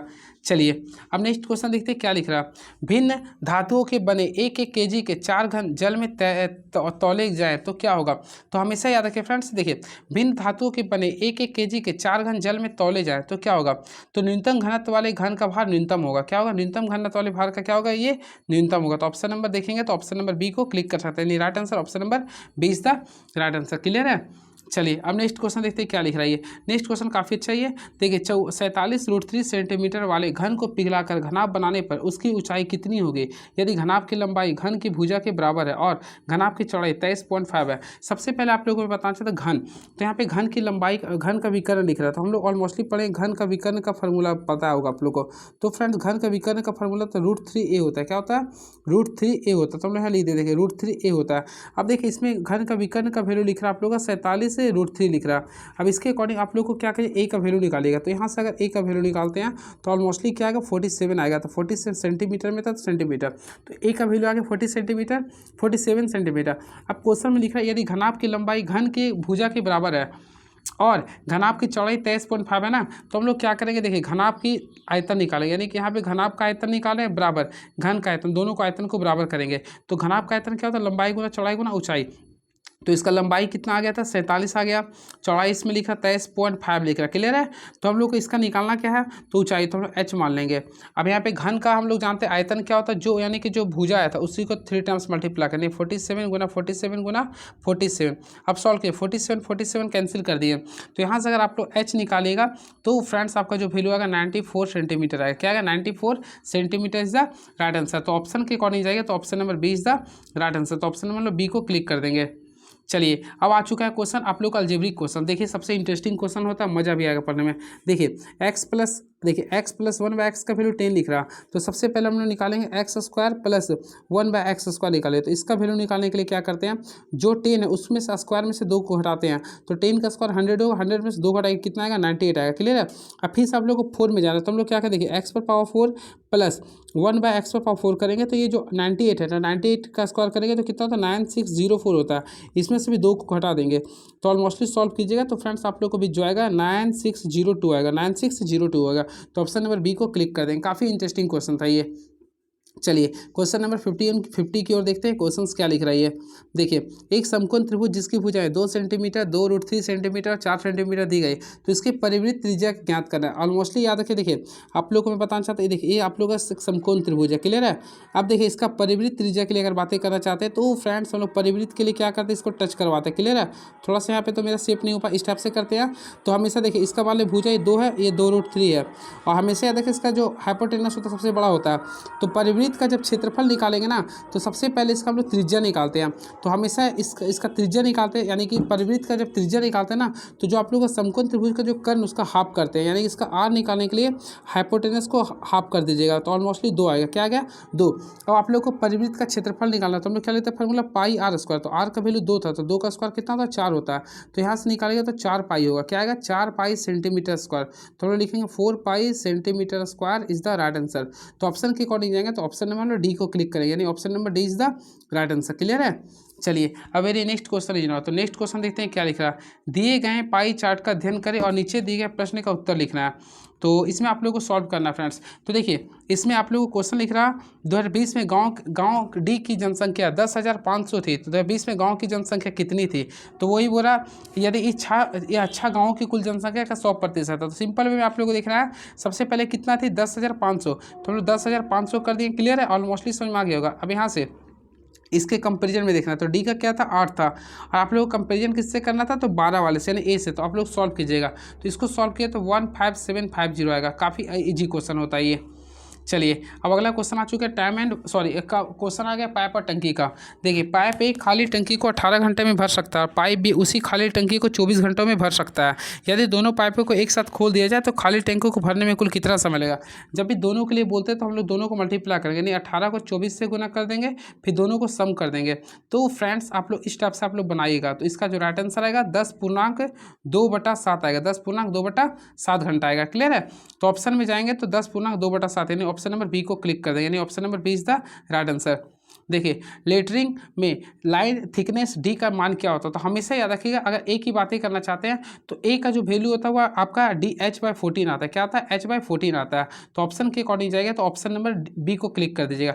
वही बी की बातें करना चाहते हैं तो लेटरिंग जब होता है बी का तो आपको पता है h/10 होता है। क्लियर है। इस चीज़ को आप लोग को ध्यान में रखना पड़ेगा। चलिए इसमें कुछ इसका वैल्यू होता है। चलिए मैं आप लोगों को बता देना चाहता हूँ। सबसे पहला जो होता है चौड़ाई, देखिए एक होता है आई याद कीजिए, आई जल याद कीजिए, आई जल सेप, ये 3 को का आप लोग याद कर ले, आई जल सेप। तो आई का जो होता है वह 1D होता है। क्या होता है 1D होता है। वही जे और एल का जो होता है वो 5D होता है। क्या होता है फ्रेंड 5D होता है। उसके बाद CEF का होता है 6D होता है। क्या होता है ये होता है। और सबसे बड़ा जो होता है वह भी का होता है। किसका होता है भी का। तो ये होता है 12D होता है। क्या होता है 12D होता है। उसी प्रकार एम के लिए करेगा तो 9D होता है। बाकी बीच में जो बच गया उसको अनुसार करना पड़ता है। क्लियर है। चलिए अब नेक्स्ट क्वेश्चन देखते हैं क्या लिख रहा है।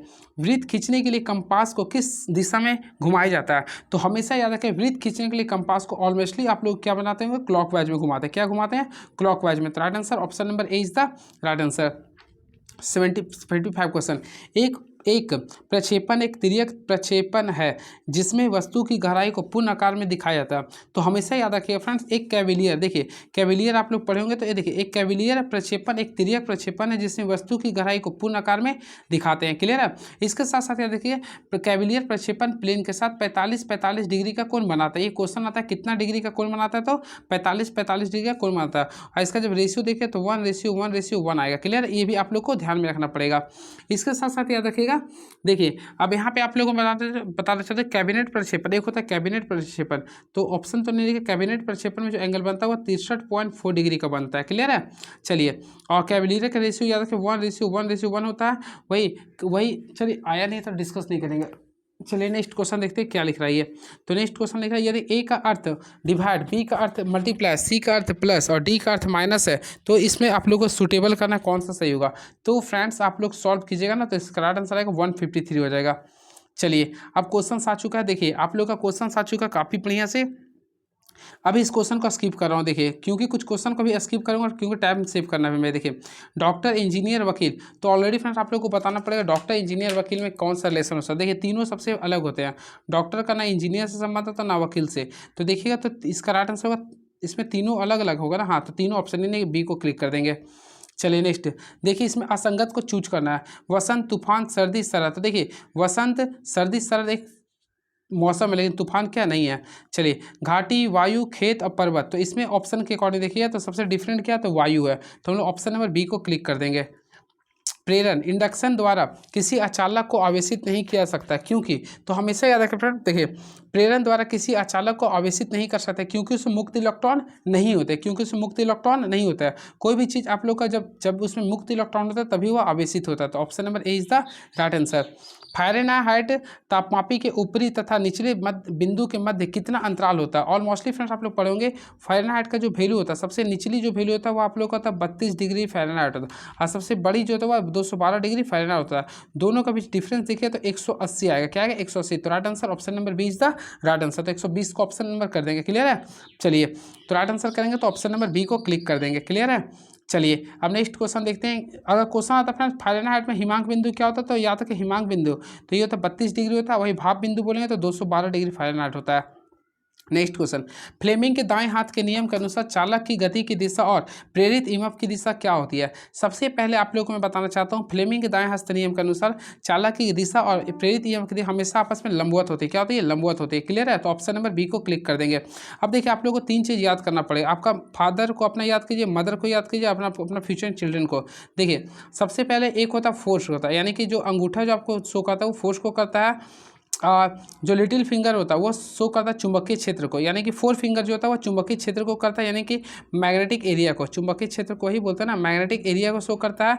वही C4 करंट, यानी कि जो आप लोग का मिडिल फिंगर होता है वो करंट को शो करता है। इस चीज़ को आप लोग याद करिएगा। चलिए नेक्स्ट क्वेश्चन, चुंबकीय क्षेत्र रेखाएं कभी भी एक दूसरे को नहीं काटते। इस तथ्य का तात्पर्य यह है कि चुंबकीय क्षेत्र में हमेशा, देखिए हमेशा याद रखिएगा, चुंबकीय क्षेत्र रेखाएं कभी भी एक दूसरे को नहीं काटते, क्योंकि इस तथ्य का तात्पर्य यह है कि चुंबकीय क्षेत्र के हमेशा क्षेत्र में किसी एक ही बिंदु का मान अद्वितीय होता है। तो राइट आंसर कीजिएगा। तो फ्रेंड देखिए क्योंकि हमेशा क्षेत्र के किसी बिंदु पर एक अद्वितीय मान होता है। तो राइट आंसर करेंगे तो option number B is the right answer. तो ऑप्शन नंबर बी को क्लिक कर देंगे। क्लियर है? इसके साथ साथ याद रखें फ्रेंड, चुंबकीय बल रेखाएं उत्तरी ध्रुव से बाहर की ओर निकलती है। देखिए मैं आपको बना देता हूं तो आप लोगों को समझ में आ जाएगा अच्छा से। देखिए सबसे पहले मान लीजिए चुंबकीय है ये, तो इसमें हमेशा याद रखिए उत्तरी, देखिए यहाँ से मान लीजिए मैं एन लिखा हूँ, यहाँ पे एस लिखा हूँ, तो हमेशा याद रखिए ये यानी उत्तर से साउथ की आता है, उत्तर से साउथ की ओर जाता है। देखिए इस टाइप से हम लोग इसको कर सकते हैं, उत्तर से साउथ की ओर जाता है। क्लियर है? और साथ में अंदर में अगर बातें करना चाहते हैं तो अंदर में नॉर्थ से साउथ की ओर आता है, नॉर्थ से साउथ की ओर आता है। क्लियर है? इस चीज़ को आप लोग को ध्यान में रखना पड़ेगा। और चुंबकीय बल रेखाएं कैसा होता है? एक प्रकार का बंद रेखाएं होती है। चलिए very next question is now. देखिए आशुतोष ने 2 ओमिक कंडक्टर के लिए करंट का खिलाफ वोल्टेज प्लॉट किया और पाया कि इन 2 कंडक्टरों की ढलान क्रमशः 10 और 50 ओम है। यदि वही 20 वोल्ट की बैटरी इन दोनों ओमिक तारों के बीच अलग अलग जोड़ दिया जाए तो इन दोनों तारों में धारा प्रवाह का अनुपात क्या होगा। देखिए इस टाइप से अगर आप लोगों को करना, कुछ भी नहीं करना, ऑलमोस्टली आप लोग जानते हैं आई बराबर, देखिए धारा बोल रहा तो हम लोग जानते हैं, देखिए आई बराबर क्या होता है? आई बराबर होता है V बाई आर होता है। क्लियर है? यानी कि देखिए तो आई डायरेक्टली प्रोपोर्शनल भी होता है, तो दोनों को हम लोग क्या करेंगे, देखिए सिंपल हम लोग क्या करें, I1 बाई I2 बराबर कीजिएगा तो हम लोग क्या करेंगे V1 बाई V2। अब देखिए यहाँ पे आप लोगों को लिख रहा, यहाँ पे क्या लिख रहा है, देखिए 10 और 50 का लिख रहा, तो हम लोग क्या करें 10 और 50 का रेशियो ले लेंगे। नहीं ना, रेजिस्टेंस के लिए बोल रहा, सॉरी, इसमें आप लोग का जो बोल रहा है रेजिस्टेंस के लिए बोल रहा ना, तो फ्रेंड्स रेजिस्टेंस के लिए अगर आप लोग को बोलता है तो हम लोग इसमें इन्वर्स कर देंगे। तो सिंपल में हम लोग क्या करेंगे 50/10 कर देंगे। तो राइट आंसर जो आएगा आप लोग का 5:1 आएगा। तो ऑप्शन के अकॉर्डिंग लिखिएगा तो ऑप्शन नंबर 5:1 यानी कि ऑप्शन नंबर डी को क्लिक कर देंगे। अच्छा क्वेश्चन था ये। अगला क्वेश्चन, एक परिपथ 3 प्रतिरोधों R1, R2 और R3 के संयोजन से बना हुआ है जिसका मान क्रमशः 5 ओम, 10 ओम और 30 ओम है और इसे 10 वोल्ट की बैटरी से संयोजित किया गया। प्रत्येक प्रतिरोध एक दूसरे के साथ समांतर क्रम में है, तो परिपथ का कुल प्रतिरोध क्या होगा। सबसे इजी क्वेश्चन फ्रेंड्स, होपफुली आप लोग बना लिए होंगे। देखिए इस टाइप्स के क्वेश्चन को सबसे पहले क्या करते हैं, तीनों को हम लोग समांतर क्रम में जोड़ते हैं। तो हम लोग समांतर क्रम में जोड़ने के लिए क्या करेंगे, ऑलमोस्टली फार्मूला पढ़ेंगे। तो हम लोग क्या करेंगे 1/5 करेंगे, फिर 1 + 10 करेंगे, फिर 1 + 30 करेंगे। क्लियर है? अब तीनों का एलसीएम निकालेंगे तो क्या आएगा 30 आएगा, तो यहाँ पे करेंगे 6 आएगा, फिर यहाँ पे करेंगे 3 + 1, तो 6 3 9 1 10, 10 बटा क्या करेंगे 30 करेंगे, तो इसके अकॉर्डिंग करेंगे तो 3 ओम आएगा। क्या आएगा ये 3 ओम आएगा। तो फ्रेंड्स ऑप्शन क्या लिख रहा है 3 ओम है ऑप्शन में, बिल्कुल। तो ऑप्शन नंबर हम लोग सी को क्लिक कर देंगे। चलिए वेरी नेक्स्ट क्वेश्चन सुनाओ। किसी पिंड का द्रव्यमान अपने भार से भिन्न होता है क्योंकि, तो हमेशा याद रखें किसी पिंड का द्रव्यमान अपने भार से भिन्न होता है क्योंकि पदार्थ की मात्रा का मापक द्रव्यमान है किंतु भार एक प्रकार का बल है, इसलिए होता है। क्वेश्चन तो समझिए क्या लिख रहा है, किसी पिंड का द्रव्यमान अपने भार से भिन्न होता है, क्यों होता है, क्योंकि पदार्थ की मात्रा का मापक द्रव्यमान होता है किंतु भार के एक प्रकार का बल है। ऑलमोस्टली आप लोगों को पता होगा भार W बराबर क्या होता है mg होता है, ये एक प्रकार का बल है। मास का यूनिट क्या होता है kg होता है, और उसी प्रकार जी का क्या लिखे मीटर प्रति सेकेंड स्क्वायर, और kg/मीटर² को लोग क्या बोलते हैं न्यूटन। ऑलमोस्टली आप लोग जानते हैं बल का भी ऐसा मात्रा क्या होता है न्यूटन, तो इस प्रकार आप लोग ज्ञात कर सकते हैं। चलिए 67 हो चुका है, 68 नंबर क्वेश्चन देखते हैं क्या लिख रहा है ये। तो फ्रेंड 67 नंबर क्वेश्चन, आप 68 नंबर क्वेश्चन ये लिख रहा है, ए अकेले किसी कार्य को 15 दिनों में कर सकता है, वह केवल पहले 2 दिन और आखिरी 2 दिन का कार्य करता है। यानी कि ए किसी भी कार्य को अकेले 15 दिन में कर सकता है, वह केवल पहले 2 दिन और आखिरी 2 दिन कार्य करता है। शेष कार्य बी द्वारा किया गया और 20 दिन में पूरा होता है, तो ए और बी मिलकर उस कार्य को कितने दिनों में पूरा करेगा। देखिए काफ़ी इंटरेस्टिंग क्वेश्चन है फ्रेंड। सबसे पहले बोला ए किसी कार्य को 15 दिन में पूरा कर सकता है, क्लियर है, लेकिन वह केवल पहले 2 दिन, देखिएगा पहले 2 दिन और आखिरी के 2 दिन कार्य कर रहा है। इस चीज़ पर आप लोग को फोकस करना पड़ेगा, क्लियर है। और शेष कार्य को बी तो करता है, पूरा कार्य होने में 20 दिन पूरा लगता है, यानी कि टोटल जो कार्य उससे पूरा होने में 20 दिन लगता है। शेष कार्य बी द्वारा किया जाता है और कार्य 20 दिनों में पूरा होता है, तो ए और बी मिलकर उस कार्य को कितना दिनों में करेगा। सबसे पहले इसमें आप लोगों को लिखना पड़े ए का कार्य। ऑलमोस्टली देखिए ए का अगर लिखिएगा तो देखिए ए का कार्य कितना दिन में करता है, 15 दिनों में पूरा करता है, तो 15 दिन लोग कर दिए ये। अब बोला इसमें पहले 2 दिन करता है, यानी पहले 2 दिन को घटा दिए और आखिरी 2 दिन को हम लोग घटा दें। यहाँ तक आप लोगों को समझ में आ गया होगा। टोटल 15 दिन में करता है, 15 ले दिए, पहले 2 का घटा दिए, फिर लास्ट वाला 2 को ले दिए। वही बी के बारे में बात करते हैं, तो बी लिख रहा आप लोग का, बी बोल रहा शेष कार्य को बी द्वारा किया था, यानी कि 20 दिन में करते हैं। तो हम लोग यहाँ पे क्या करेंगे, तो देखिए शेष कार्य करने 20 हो गया। अब टोटल कितने दिन में काम किया था, देखिए शेष कार्य कितना बचेगा, तो हम लोग यहाँ पे अगर निकालेंगे तो शेष कार्य बी द्वारा किया था और 20 दिनों में करते हैं, तो पहले 2 और पहले 2, यानी कि पहला 2 दिन और पहला लास्ट 2 दिन, ये 2 घटा देंगे, यानी कि 4 बचेगा, यानी 4 दिन तो कार्य नहीं करेगा ना ये। तो फ्रेंड्स आप लोग सॉल्व कीजिए, तो यहाँ से निकालिए तो ए का कितना आएगा, 3 2 5, यानी कि 15 था, यहाँ पे 4 घटाए तो 11 आ गया। यहाँ पे ए का क्षमता करेंगे तो 11 गुना ए आएगा, उससे बी का कीजिएगा। तो यहाँ पे अगर आप लोग करते हैं तो देखिए यहाँ पे 20 में से आप लोगों को कितना घटाना है, 4 को, तो 20 में 4 घटाएगा तो 16 आएगा, तो यहाँ पे 16 भी आ गया, क्लियर है। और आप लोग को ए और बी का रेशियो निकालना, ऑलमोस्टली आप लोग निकाल ले होंगे। तो फ्रेंड्स अगर आप लोग निकालते हैं तो 16:11 आएगा, क्या आएगा, 16:11 आएगा। अब देखिए ए और बी का निकालना था, तो हम लोग क्या करें, दोनों मिल के करना था, तो सबसे पहले 16 को 11 से भी गुना करेंगे और दोनों को सम कर देंगे, यानी 16 + 11 करेंगे। तो आप लोग सॉल्व कीजिए, तो हम लोग 16 + नहीं सॉरी यहाँ पे 15 होगा ना, इसका 15 होगा, तो आप लोग सॉल्व कीजिए। 16 को 15 से गुना करेंगे तो 240 आएगा। अब उसी प्रकार हम लोग क्या करेंगे, 16 + 11 कितना होता है, 27 होता है। अब इसको सॉल्व किया तो 80/9 आएगा। थोड़ा सा क्वेश्चन अच्छा था लेकिन थोड़ा सा कॉम्प्लिकेटेड भी था, तो 80/9 आएगा ना, हाँ, तो 80/9 आंसर आएगा। नेक्स्ट क्वेश्चन देखिए, इस क्वेश्चन को आप लोग बनाइएगा खुद से, फिर बताइएगा क्या रहा। अगला क्वेश्चन आ चुका मैथ्स का। क्वेश्चन देखिए, 6060 रुपये को ए बी और सी के बीच इस तरफ से बांटा जाता है कि ए के हिस्से में से 15 रुपये, बी के हिस्से में से 20 रुपये और सी के हिस्से में से 25 रुपये कम कर दे, तो इसके हिस्से का अनुपात 5:7:8 हो जाता है। तो सी की मूल हिस्सेदारी कितनी थी। सबसे पहले देखिए, आप लोग को भी नहीं पता ना हमें पता। देखिए सबसे पहले ए के हिस्से से 25 रुपये कम कर रहे हैं, तो देखिए ए के हिस्से से कितना बोल रहा, 15 रुपया। तो देखिए ए के हिस्से से हमें पता नहीं कितना, ए के हिस्से से 15 रुपये कम कर दिए। उसी प्रकार बी के हिस्से से करेंगे, तो हम लोग क्या करेंगे, बी के हिस्से में से 20 रुपये को घटा देंगे, जस्ट लाइक सेम सी के हिस्से से। तो सी के हिस्से से हम लोग 25 रुपये घटा देंगे। चलिए यहाँ तक आप लोगों को समझ में आ गया होगा, बिल्कुल समझ में आ गया होगा। तो इसका अनुपात क्या लिख रहा है, 5:7:8 लिख रहा। तो चलिए ना बनाइए, अभी 5 अनुपात लिख रहा, फिर 7 अनुपात, फिर क्या लिख रहा, 8 हो रहा। तो आपको लिख रहा कि सी का मूल अनुपात क्या होगा। फ्रेंड्स अगर आप लोग निकालते हैं तो देखिए यहाँ से अगर आप लोग सॉल्व कीजिए तो देखिए a - 15x बराबर, देखिए अगर आप लोग a के लिए निकालते हैं तो a - 15x बराबर क्या लिखिएगा, 5x लिखिएगा, क्लियर है। तो इसी प्रकार यहाँ पे लिखिए तो b - 20 बराबर कितना लिखिएगा, 7x मान लीजिएगा। फिर देखिएगा c - 25 बराबर क्या लिखिएगा, तो ऑलमोस्टली 8x मानिएगा, क्लियर है। और आप लोग सॉल्व कीजिएगा, तो यहाँ से सॉल्व करेंगे तो हम लोग x का वैल्यू निकालेंगे। तो यहाँ पे आप लोग सबसे पहले a का वैल्यू निकालेंगे तो 5x + 15 आएगा। देखिए डायरेक्टली मैं सॉल्व कर रहा हूँ, देखिए a का वैल्यू निकालेंगे तो 5x आएगा प्लस, फिर आप लोग यहाँ पे 15 आएगा। उसी b के लिए निकालेंगे तो 7x आएगा प्लस कितना था, 20 था। c के लिए निकालेंगे तो 8x आएगा प्लस कितना आएगा, 25, क्लियर है। अब बराबर, तो टोटल कितना टोटल कितना था, तो 6060 रुपये था। और हम लोग क्या करेंगे, सारे को सम कर देंगे। तो देखिए 20x का जो वैल्यू आ रहा है आप लोग के बीच में 6000 आ रहा है, कितना रहा, 6000। तो हम लोग x का अगर वैल्यू निकालते हैं कितना रहा, 300 आ रहा है, कितना रहा, 300। अब हम लोग c के हिस्सेदारी निकालेंगे, तो ऑलमोस्टली c के हिस्सेदारी के लिए क्या करेंगे, देखिए 8 था x का वैल्यू कितना लाया था, 300 प्लस यहाँ पे वैल्यू कितना था, 25। इसको सॉल्व किया तो 2425, यानी ऑप्शन ये होगा। तो ऑप्शन के बाद जाते हैं तो ऑप्शन नंबर सी को क्लिक कर देंगे।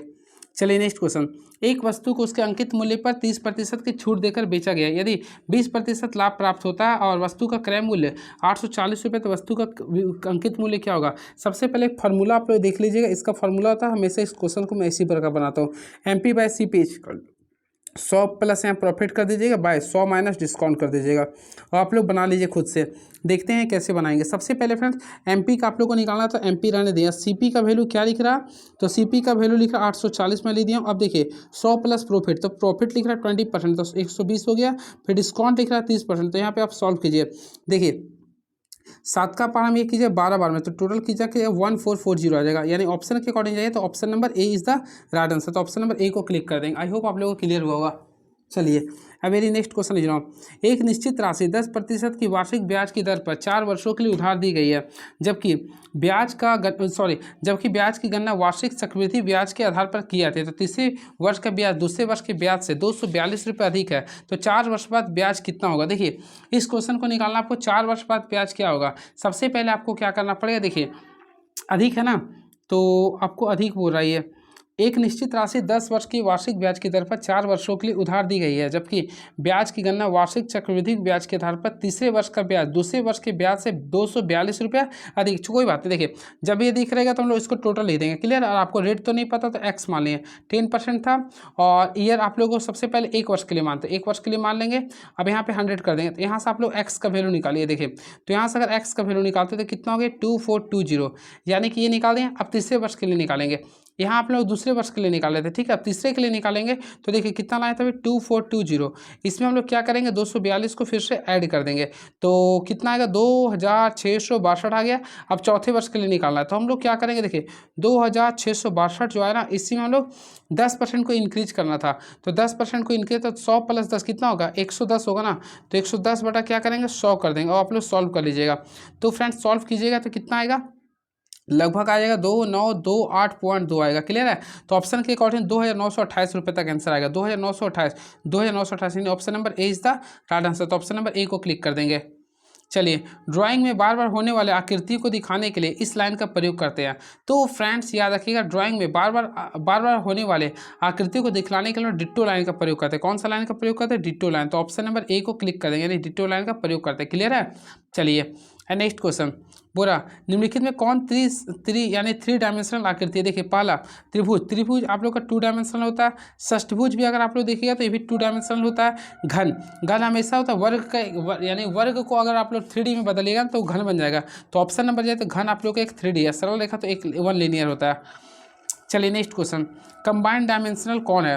तो फ्रेंड्स कंबाइंड डायमेंशनल बोल रहा ना, तो ऑप्शन नंबर ए के अकॉर्डिंग देखिए तो कंबाइंड डायमेंशनल, तो ऑप्शन नंबर ए को कंबाइंड डायमेंशनल करेंगे।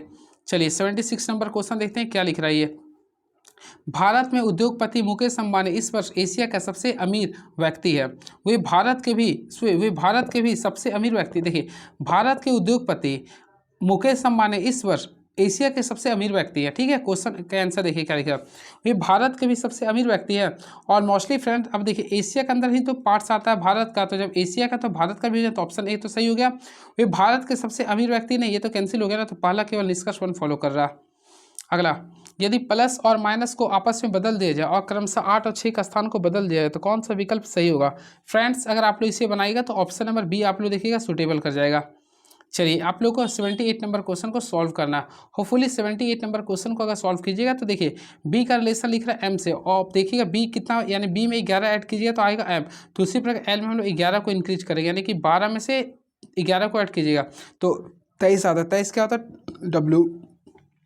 शिव की तरफ इशारा करते हुए गणेश ने कहा, वह मेरी एकमात्र बेटी के पिता की पत्नी का एकमात्र बेटा है। शिव किस तरह से गणेश से संबंधित है। देखिए बनाते हैं क्या बोला, शिव की तरफ इशारा करते हुए गणेश ने कहा, यानी कि फ्रेंड गणेश ने कहा, शिव की तरफ इशारा करते हुए गणेश ने कहा वह मेरी एकमात्र बेटी का।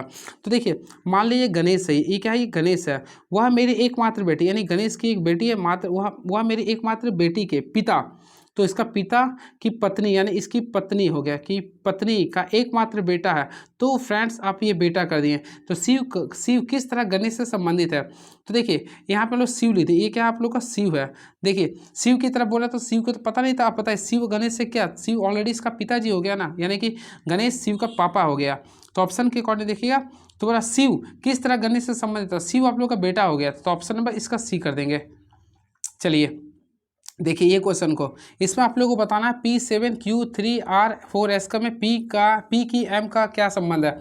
देखिए इसको आप लोग बनाइएगा तो ग्रैंड मदर आ जाएगा फ्रेंड, क्या आ जाएगा ग्रैंड मदर। तो ऑप्शन से अकॉर्डिंग बना लीजिए, काफ़ी इजी क्वेश्चन होता है ये सब। देखिए ये क्वेश्चन काफ़ी इंटरेस्टिंग क्वेश्चन आप लोग बनाइएगा। तो फ्रेंड्स का राइट आंसर आएगा 0.5 इंटू 10⁻³ आंसर आएगा। ये आप लोगों को संवेग संरक्षण के सिद्धांत के अकॉर्डिंग सॉल्व करना था। अब आ चुके हम लोग, देखिए बेसिक साइंस एंड इंजीनियरिंग का क्वेश्चन है, यांत्रिक लाभ भार एवं के बीच क्या संबंध है। तो फ्रेंड्स और होपफुली आप लोग पढ़े भी होंगे और अभी जस्ट पढ़ के आ रहे होंगे। देखिए हमेशा याद रखिए, यांत्रिक लाभ यानी मैकेनिकल एडवांटेज का जो फार्मूला होता है L/E होता है, तो लोड बाय इफर्ट्स होता है। तो इससे अगर आप लोग निकालेगा तो सिंपल वे में आप लोग को यहाँ पे देखिए मैकेनिकल एडवांटेज इंटू इफर्ट्स बराबर क्या कीजिएगा, लोड कीजिएगा, बराबर लोड कीजिएगा। तो ऑप्शन के according option number B is the right answer. तो हम ऑप्शन नंबर बी को क्लिक कर देंगे। तो फ्रेंड्स ऑप्शन नंबर बी आपका सही होगा। चलिए इसके साथ साथ याद रखिए, आदर्श लाभ के लिए आदर्श मशीन के लिए क्षमता 1 या 100% होती है, क्लियर है। और आदर्श मशीन के लिए यांत्रिक लाभ वेग अनुपात के बराबर होता है। ये क्वेश्चन पूछता है ये। घर्षण द्वारा किए गए कार्य का क्षय नहीं होता बल्कि वह ऊर्जा के रूप में परिवर्तित होते हैं। तो हमेशा याद रखिएगा, घर्षण द्वारा किए गए कार्य का क्षय नहीं होता बल्कि वह तापीय ऊर्जा के रूप में परिवर्तित होते हैं। किस रूप में, तापीय। तो ऑप्शन के अकॉर्डिंग करेंगे फ्रेंड्स, तो इसका राइट आंसर करेंगे तापीय ऊर्जा के रूप में परिवर्तित होते हैं। Right answer option number B is the right answer, clear है। चलिए अब नेक्स्ट क्वेश्चन देखते हैं क्या लिख रहा। यदि किसी निकाय पर बाह्य आघूर्ण कार्य ना करे तो निम्नलिखित में कौन सा परिमाण और दिशा नियत रहेगा।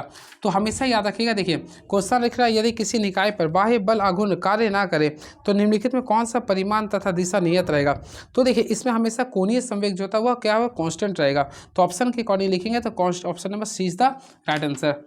चलिए नेक्स्ट क्वेश्चन, निम्नलिखित में निम्न स्तरीय कुंडातरण भाषा का संबंध किस जनरेशन की कंप्यूटर भाषाओं से है।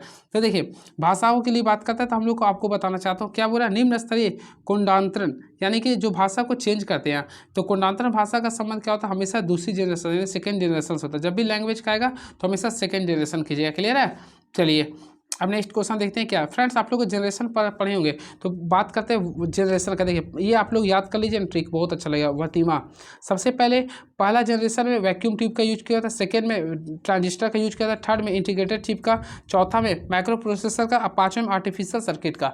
लेकिन फ्रेंड्स क्वेश्चन आता है पाँचवीं पीढ़ी में किसका प्रयोग किया था। तो एक क्वेश्चन आता है ULSI का भी रहता था। एक क्वेश्चन कहीं टेक्स्ट बुक में मारे थे हम, तो ULSI यानी अल्ट्रा, इसका देख लीजिए ULSI का भी पाँचों में ही हुआ था, क्लियर है। चलिए अब देखते हैं क्वेश्चन नंबर 96। क्वेश्चन नंबर लोग कहाँ पे आ गए, देखते हैं नेक्स्ट क्वेश्चन। तो नेक्स्ट क्वेश्चन आप लोग के बीच में ये रहा, वेबसाइट द्वारा बनाई गई एक छोटी टेक्स्ट फाइल जो उस स्टेशन के लिए अस्थायी रूप में उपयोगकर्ताओं के कंप्यूटर में संग्रहित होती है क्या कहलाती है। तो हमेशा याद रखिएगा फ्रेंड, इससे लोग बोलते हैं कुकीज बोलते हैं, क्या बोलते हैं, कुकीज बोलते हैं। तो याद रखिएगा वेबसाइट द्वारा बनाई गई छोटी टेक्स्ट फाइल जो उस स्टेशन के लिए अस्थायी रूप से उपयोगकर्ताओं के लिए कंप्यूटर में संग्रह होता है उसे बोलते हैं कुकीज बोलते हैं, क्या बोलते हैं, कुकीज बोलते हैं। अर्थात याद रखिए कुकीज वह सॉफ्टवेयर है जिसके द्वारा कोई वेबसाइट कुछ सूचनाएं उपयोगकर्ता के कंप्यूटर पर स्टोर कर देता है। चलिए और कुकीज उपयोगकर्ताओं की जानकारी के बिना पर्दे के पीछे काम करता है। चलिए and very next question is now, तो लिख रहा निम्नलिखित में से क्या रोम रीड ओनली मेमोरी की विशेषताएं नहीं है। तो फ्रेंड्स देखिए सबसे पहले यहाँ पे लिख रहा है कंप्यूटर बंद होने पर भी सूचनाएं नहीं देती है, तो बिल्कुल ये आप लोग का नहीं देती है, सही आप लोग का। इसे अस्थिर नहीं बल्कि देखिए इसे स्थिर बोलते हैं, नॉन वोलेटाइल बोलते हैं। ये आप लोग का गलत हो गया क्योंकि रोम जो होता है ना आप लोग एक नॉन वोलेटाइल होता है, यहाँ से आप लोग का यही गलत हो गया, ये नॉन वोलेटाइल होता है। यानी ऑप्शन नंबर देखिएगा तो friends option number B is the right answer होगा क्योंकि आप लोग इसमें बी गलत लिख रहा है, क्लियर है। फिर बोला यह सूचनाओं को अस्थायी तौर पर संग्रहित करता है या बूट लोडर जैसे सिस्टम सॉफ्टवेयर को धरित कर, सही है। आमिर और अली का अनुपात 5:3 है और वे क्रमशः 9:5 के अनुपात में खर्च करते हैं। यदि आमिर 26 रुपये की बचत करता है और अली 1800 रुपये की बचत करता है, उसके आय क्या होगा। फ्रेंड सिंपल क्वेश्चन है ये। देखिए सबसे पहले देखिए आमिर और अली का अनुपात क्या है, 5:3 है। वे क्रमशः 9:5 के खर्चा करता है। अब बचत कितना कर, 26। तो फ्रेंड्स अगर इसे सॉल्व कीजिएगा ना रेशियो के अकॉर्डिंग ना, तो आप लोग का जो आंसर आएगा देखिए रेशियो के अकॉर्डिंग सॉल्व करते हैं तो वही चीज़ वैल्यू आएगा जो दोनों से कैंसिलेशन होता है। तो ऑप्शन नंबर आप लोग का सी आएगा, क्लियर है। चलिए अब नेक्स्ट क्वेश्चन देखते हैं क्या लिख रही है। एक मशीन का मूल्य 10% एक मशीन का मूल्य 10% प्रति वर्ष की दर से मूल्य ह्रास होता है। यदि उसके वर्तमान मूल्य 1,62,000 है तो 2 वर्ष पहले मशीन का मूल्य क्या था। सिंपल वे में 10% के रिड्यूस करा तो हम लोग 10 करेंगे फिर 9 करेंगे, फिर क्या करेंगे 10 करेंगे फिर 9 करेंगे। और आप लोग सॉल्व कीजिए, 10 को 10 से गुना के 100 आ गए, यहाँ पे 81। अब देखिए 2 वर्ष अभी वर्तमान मूल्य कितना है, यानी कि देखिए वर्तमान मूल्य इसका वैल्यू लिख रहा है 1,62,000 लिख रहा है, 1,62,000। तो हम इसी को गुना कर देंगे इससे, यानी कि 162 से मल्टीप्लाई कर देंगे फ्रेंड्स। तो इसका राइट आंसर कितना, 2 वर्ष पहले की बात कर रहा है ये, थोड़ा मिस्टेक हो गया। देखिए इसमें क्या करना आप लोग को, यानी अभी का बोल रहा, तो इसके अकॉर्डिंग कीजिएगा। तो इसमें आप लोग का 81 का वैल्यू आप लोग को लिख रहा है 16200। तो ऑलमोस्टली डबल टाइम्स था, तो हम लोग को ये 2 लाख हो जाएगा। तो राइट आंसर किया तो 2 लाख, यानी option number B is the right answer. सबसे इंटरेस्टिंग क्वेश्चन आ चुका है। एक समकोणीय समद्विबाहु त्रिभुज का कर्ण 18√3 सेंटीमीटर है, तो त्रिभुज का क्षेत्रफल क्या होगा। देखिए समकोणीय बोल रहे तो हम लोग सबसे पहले लेट अस कंसीडर है राइट एंगल ट्रायंगल, तो ये बना दिए। अब इसका कर्ण लिख रहा है 18√3, देखिए हम लोग 18√3 ले रहे हैं, क्लियर है। तो इसका आप लोग जानते हैं यहाँ पे साइड ए है, तो ये भी क्या होगा, ए होगा। तो आप लोग इसी के अकॉर्डिंग सॉल्व करना। आप लोग देखिए इसका कुछ ट्रिक होता है, यानी कि देखिए जब भी स्टेप्स करेगा हम लोग मान लीजिए सॉल्व करते हैं, तो ऑलमोस्टली आप लोग पढ़े होंगे कर्ण का स्क्वायर बराबर क्या होता है, ए स्क्वायर प्लस बी स्क्वायर लिख सकते हैं, यानी P square plus Q square. तो ए का स्क्वायर कीजिए प्लस ए स्क्वायर, तो यहाँ पे कीजिए तो 2a स्क्वायर होगा। तो इसी के अकॉर्डिंग ए स्क्वायर का वैल्यू निकालिए फ्रेंड। तो आप लोग का जो वैल्यू 18 का स्क्वायर कर दीजिएगा, फिर √3 कीजिए, फिर ये आएगा। तो ऑलमोस्टली यहाँ से ए स्क्वायर का वैल्यू निकालेगा, तो आप लोग बीच में आएगा। देखिए यहाँ पे 3 कर देंगे। देखिए मैं पूरा का पूरा सॉल्व करवा देता हूँ। देखिए सबसे पहले यहाँ पे देखिए आप लोग को स्टेप से सॉल्व करना होगा। ये आप लोग का ए है, ये भी आप लोग का ए है, और इसका वैल्यू कितना लिख रहा, 18√3 लिख रहा। वैसे इसका ट्रिक होता था √2/a, मेरा माइंड में नहीं है, लेकिन त्रिभुज का क्षेत्रफल कुछ होता था, इसका फार्मूला माइंड में नहीं है, अभी देखते हैं। देखिए लॉन्ग विधि से बता रहा हूँ। सबसे पहले इसका ए स्क्वायर करेंगे प्लस ए स्क्वायर प्लस ए स्क्वायर का वैल्यू लिखेगा, तो 18√3 का होल स्क्वायर कर देंगे, क्लियर है। अब देखिए ए स्क्वायर प्लस ए स्क्वायर क्या हो गया, 2a स्क्वायर बराबर 18 का स्क्वायर कितना होता है, 324 होता है, और √3 का स्क्वायर केवल 3। अब यहाँ से हम लोग ए स्क्वायर, यानी कि देखिए 2 का पाला में 324 कितना बार में आता है, 162 बार में आएगा। तो हम लोग यहाँ से ए स्क्वायर का वैल्यू निकलेंगे, तो 162 गुना 3 करेंगे, 162 गुना 3 करेंगे, क्लियर है। अब यहाँ से हम लोग सॉल्व करेंगे, तो ऑलमोस्टली ए स्क्वायर का वैल्यू आप लोग के बीच आ गया। हम लोग जान देखिए 162 गुना 3 याद रखिएगा। हम लोग को निकालना त्रिभुज का क्षेत्रफल, तो इसके अकॉर्डिंग करेंगे तो हाफ गुना आधार गुना ऊंचाई होता ना, तो हाफ गुना आधार गुना यानी ए गुना ए करेंगे, तो हाफ कर दें ए स्क्वायर आ गया। अब क्या करेंगे, देखिए हाफ है, अब यहाँ पर उसका वैल्यू कितना था, शायद 162 गुना कुछ था, तो फ्रेंड उसी वैल्यू को पुट कर दीजिएगा ना, तो टोटल आंसर आएगा 243 आ जाएगा। ऑप्शन नंबर सी आ जाएगा आंसर, क्लियर है। चलिए अगला, एक लड़के ने, देखिए ये भी क्वेश्चन काफ़ी इंटरेस्टिंग क्वेश्चन है। देखिए क्या लिखा है, एक लड़के ने 3 रुपये में 15 चॉकलेट की दर से कुछ चॉकलेट खरीदे और सभी चॉकलेट को 2 रुपये में 3 की दर से बेच दिया, तो लाभ या हानि ज्ञात कर। देखिए 3 का 15 से लेसन कर देंगे और 2 का 3 से, देखिए 3 3 9 हो गए। यहाँ पे देखिए टोटल लिया है 30 में, आप पेज कितना दिए 9 में, तो आप लोग बताइए लाभ होगा कि हानि होगा। ऑलमोस्टली आप लोग देखिएगा, सॉरी इसमें आप लोगों को देखिए इस टाइप से आप लोग को सॉल्व करना है। यहाँ पे 3 है, 3 का यहाँ 15 करेंगे, क्लियर है, और 2 का 3 है, ये गुना करें इससे, तो देखिए 30, ये 30 आ गया और ये आपका 9 आ गया, क्लियर। इस टाइप से आपको सॉल्व करना है। यानी कि फ्रेंड्स आप लोग को देखिएगा, ये आप लोग का CP यहाँ पे देखिए आप लोग को यहाँ पे यूज करना पड़ेगा। ये आप लोग का CP था, एक CP, ये आप लोगों का जो शुरू वाला होता है वह CP होता है, ये क्या होता है SP होता है, क्लियर है। अब देखिए यहाँ पे जो होता है चेंज हो जाता है, यानी कि आप लोग को एक और इसमें लिखने का तरीका मैं उलट दिया हूँ। देखिए सबसे पहले आप लोग को ये समझ में आ गया, ये आप लोग का CP था और ये क्या था, SP था, क्लियर है। अब देखिए 3 को 3 से गुना किया, 3 को 3 से गुना किया कितना है, तो 9 आ गया था। 15 को 2 से गुना किया 30 आ गया, यानी कि 9 रुपये में खरीदे और 30 रुपये में बेच दिए। तो आप लोग को पता चला लाभ कितना, लाभ हुआ 21 रुपये का, कितने रुपये में, 9 रुपये के लिए। हम लोग 100 से मल्टीप्लाई कर देंगे, तो इसे सॉल्व कीजिएगा तो 233.1/3 आएगा, क्लियर है। चलिए ये क्वेश्चन को सॉल्व करना है, तो ऑलमोस्टली फ्रेंड्स को सॉल्व कीजिए होंगे, तो आप लोग एक धनात्मक पूर्णांक आया होगा, तो राइट आंसर होगा option number A is the right answer.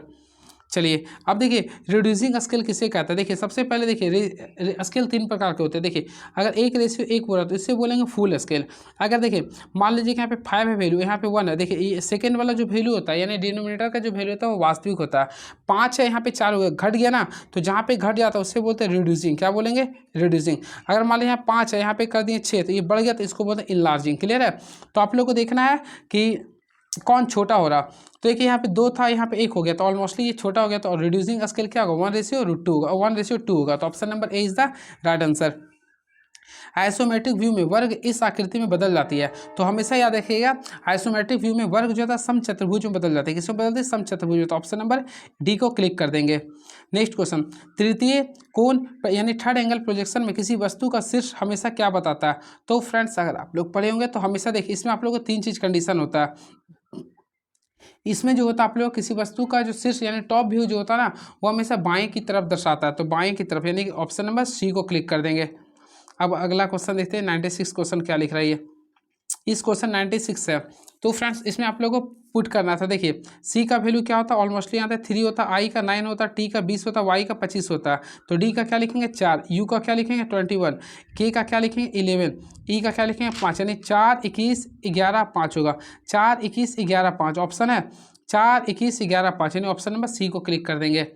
चलिए 96 हो गया। 97, तो देखिए एक आदमी किसी स्थान में से चलना शुरू करता है और वो उत्तर दिशा में 2 किलोमीटर चलता है। सबसे पहले कोई व्यक्ति है, मान लीजिए है 2 किलोमीटर उत्तर चल गया, क्लियर है। उसके बाद वह दाएं मुड़ता है, 3 किलोमीटर चलता है, क्लियर है। उसके बाद वह बाएं मुड़ता है और 2 किलोमीटर चलता है, यहाँ से चल गया। तो बोला वह किस दिशा में चल रहा है, तो देखिए उत्तर दिशा में चल रहा। तो राइट आंसर जाएंगे तो ऑप्शन नंबर डी को क्लिक कर देंगे। एक व्यक्ति को आईने में व्यक्ति को आईने में दीवार घड़ी की तरह तस्वीर दिखाई देता है। तस्वीर में मिनट की सुई 12 और घंटे की सुई 9 पर दिखाई दे रहा है। तो बताइए कि घड़ी में सही समय क्या दिखा रहा है। देखिए क्वेश्चन अच्छा है ये, बोला मिनट की सुई कहाँ पे दिखा रहा है, 12 पे कर दिए और घंटे की सुई 9 पे दिखा रहा। तो अब बताइए कितना बज रहा। तो अब इसको बताना है आप लोग को बताना आईने में। तो ऑलमोस्टली उल्टा हो जाएगा तो 3 बज जाएगा, सिंपल है। तो इजी क्वेश्चन था ये। तो राइट आंसर करेंगे तो ऑप्शन नंबर डी, यानी कि option number D is the right answer. चलिए अब 99 क्वेश्चन देखते हैं क्या क्वेश्चन लिख रहा। तो 99 क्वेश्चन क्या लिख रहा भाई, हाँ मोहन पश्चिम की ओर 20 किलोमीटर ज़्यादा 20 मीटर जाता है। मान लीजिए मोहन है ये फ्रेंड्स, ये मान लीजिए मोहन है 20 मीटर पश्चिम की ओर चल गया, क्लियर है। फिर 30 मीटर उत्तर की ओर चलता, 30 मीटर चला, फिर 30 मीटर चलता ये, तो 30 मिनट चलना, फिर वह दाईं ओर मिलकर 20 मिनट चले, यहाँ से 20 मिला दिए। अब वह किस दिशा में, तो ऑलमोस्टली देख सकते हैं किस दिशा में ये, तो ये आ रहा है यानी कि पूरब की दिशा में आ गया। तो ऑप्शन के अकॉर्डिंग जाएंगे तो ऑप्शन नंबर सी को क्लिक कर दीजिएगा। चलिए अब नेक्स्ट क्वेश्चन, ये क्वेश्चन को लास्ट स्किप कर दिया हूँ, आप लोग बताइएगा फ्रेंड्स। इसमें टोटल 100 क्वेश्चन को डिस्कस कर दिया, आप लोग लास्ट आंसर भी देख लीजिए। अब बताइए कैसा लगा। 21 नंबर को भी डिस्कस कर दिया, इसके बाद मैं नेक्स्ट वीडियो में आता हूँ तो 22 को भी डिस्कस कर दूंगा। चलिए थैंक यू सो मच। और आप अपना एडमिट कार्ड को देख सकते हैं कहाँ दिया सेंटर, क्लियर है। चलिए नेक्स्ट वीडियो में आते हैं तो मैं आप लोग को और बताऊँगा। Thank you so much.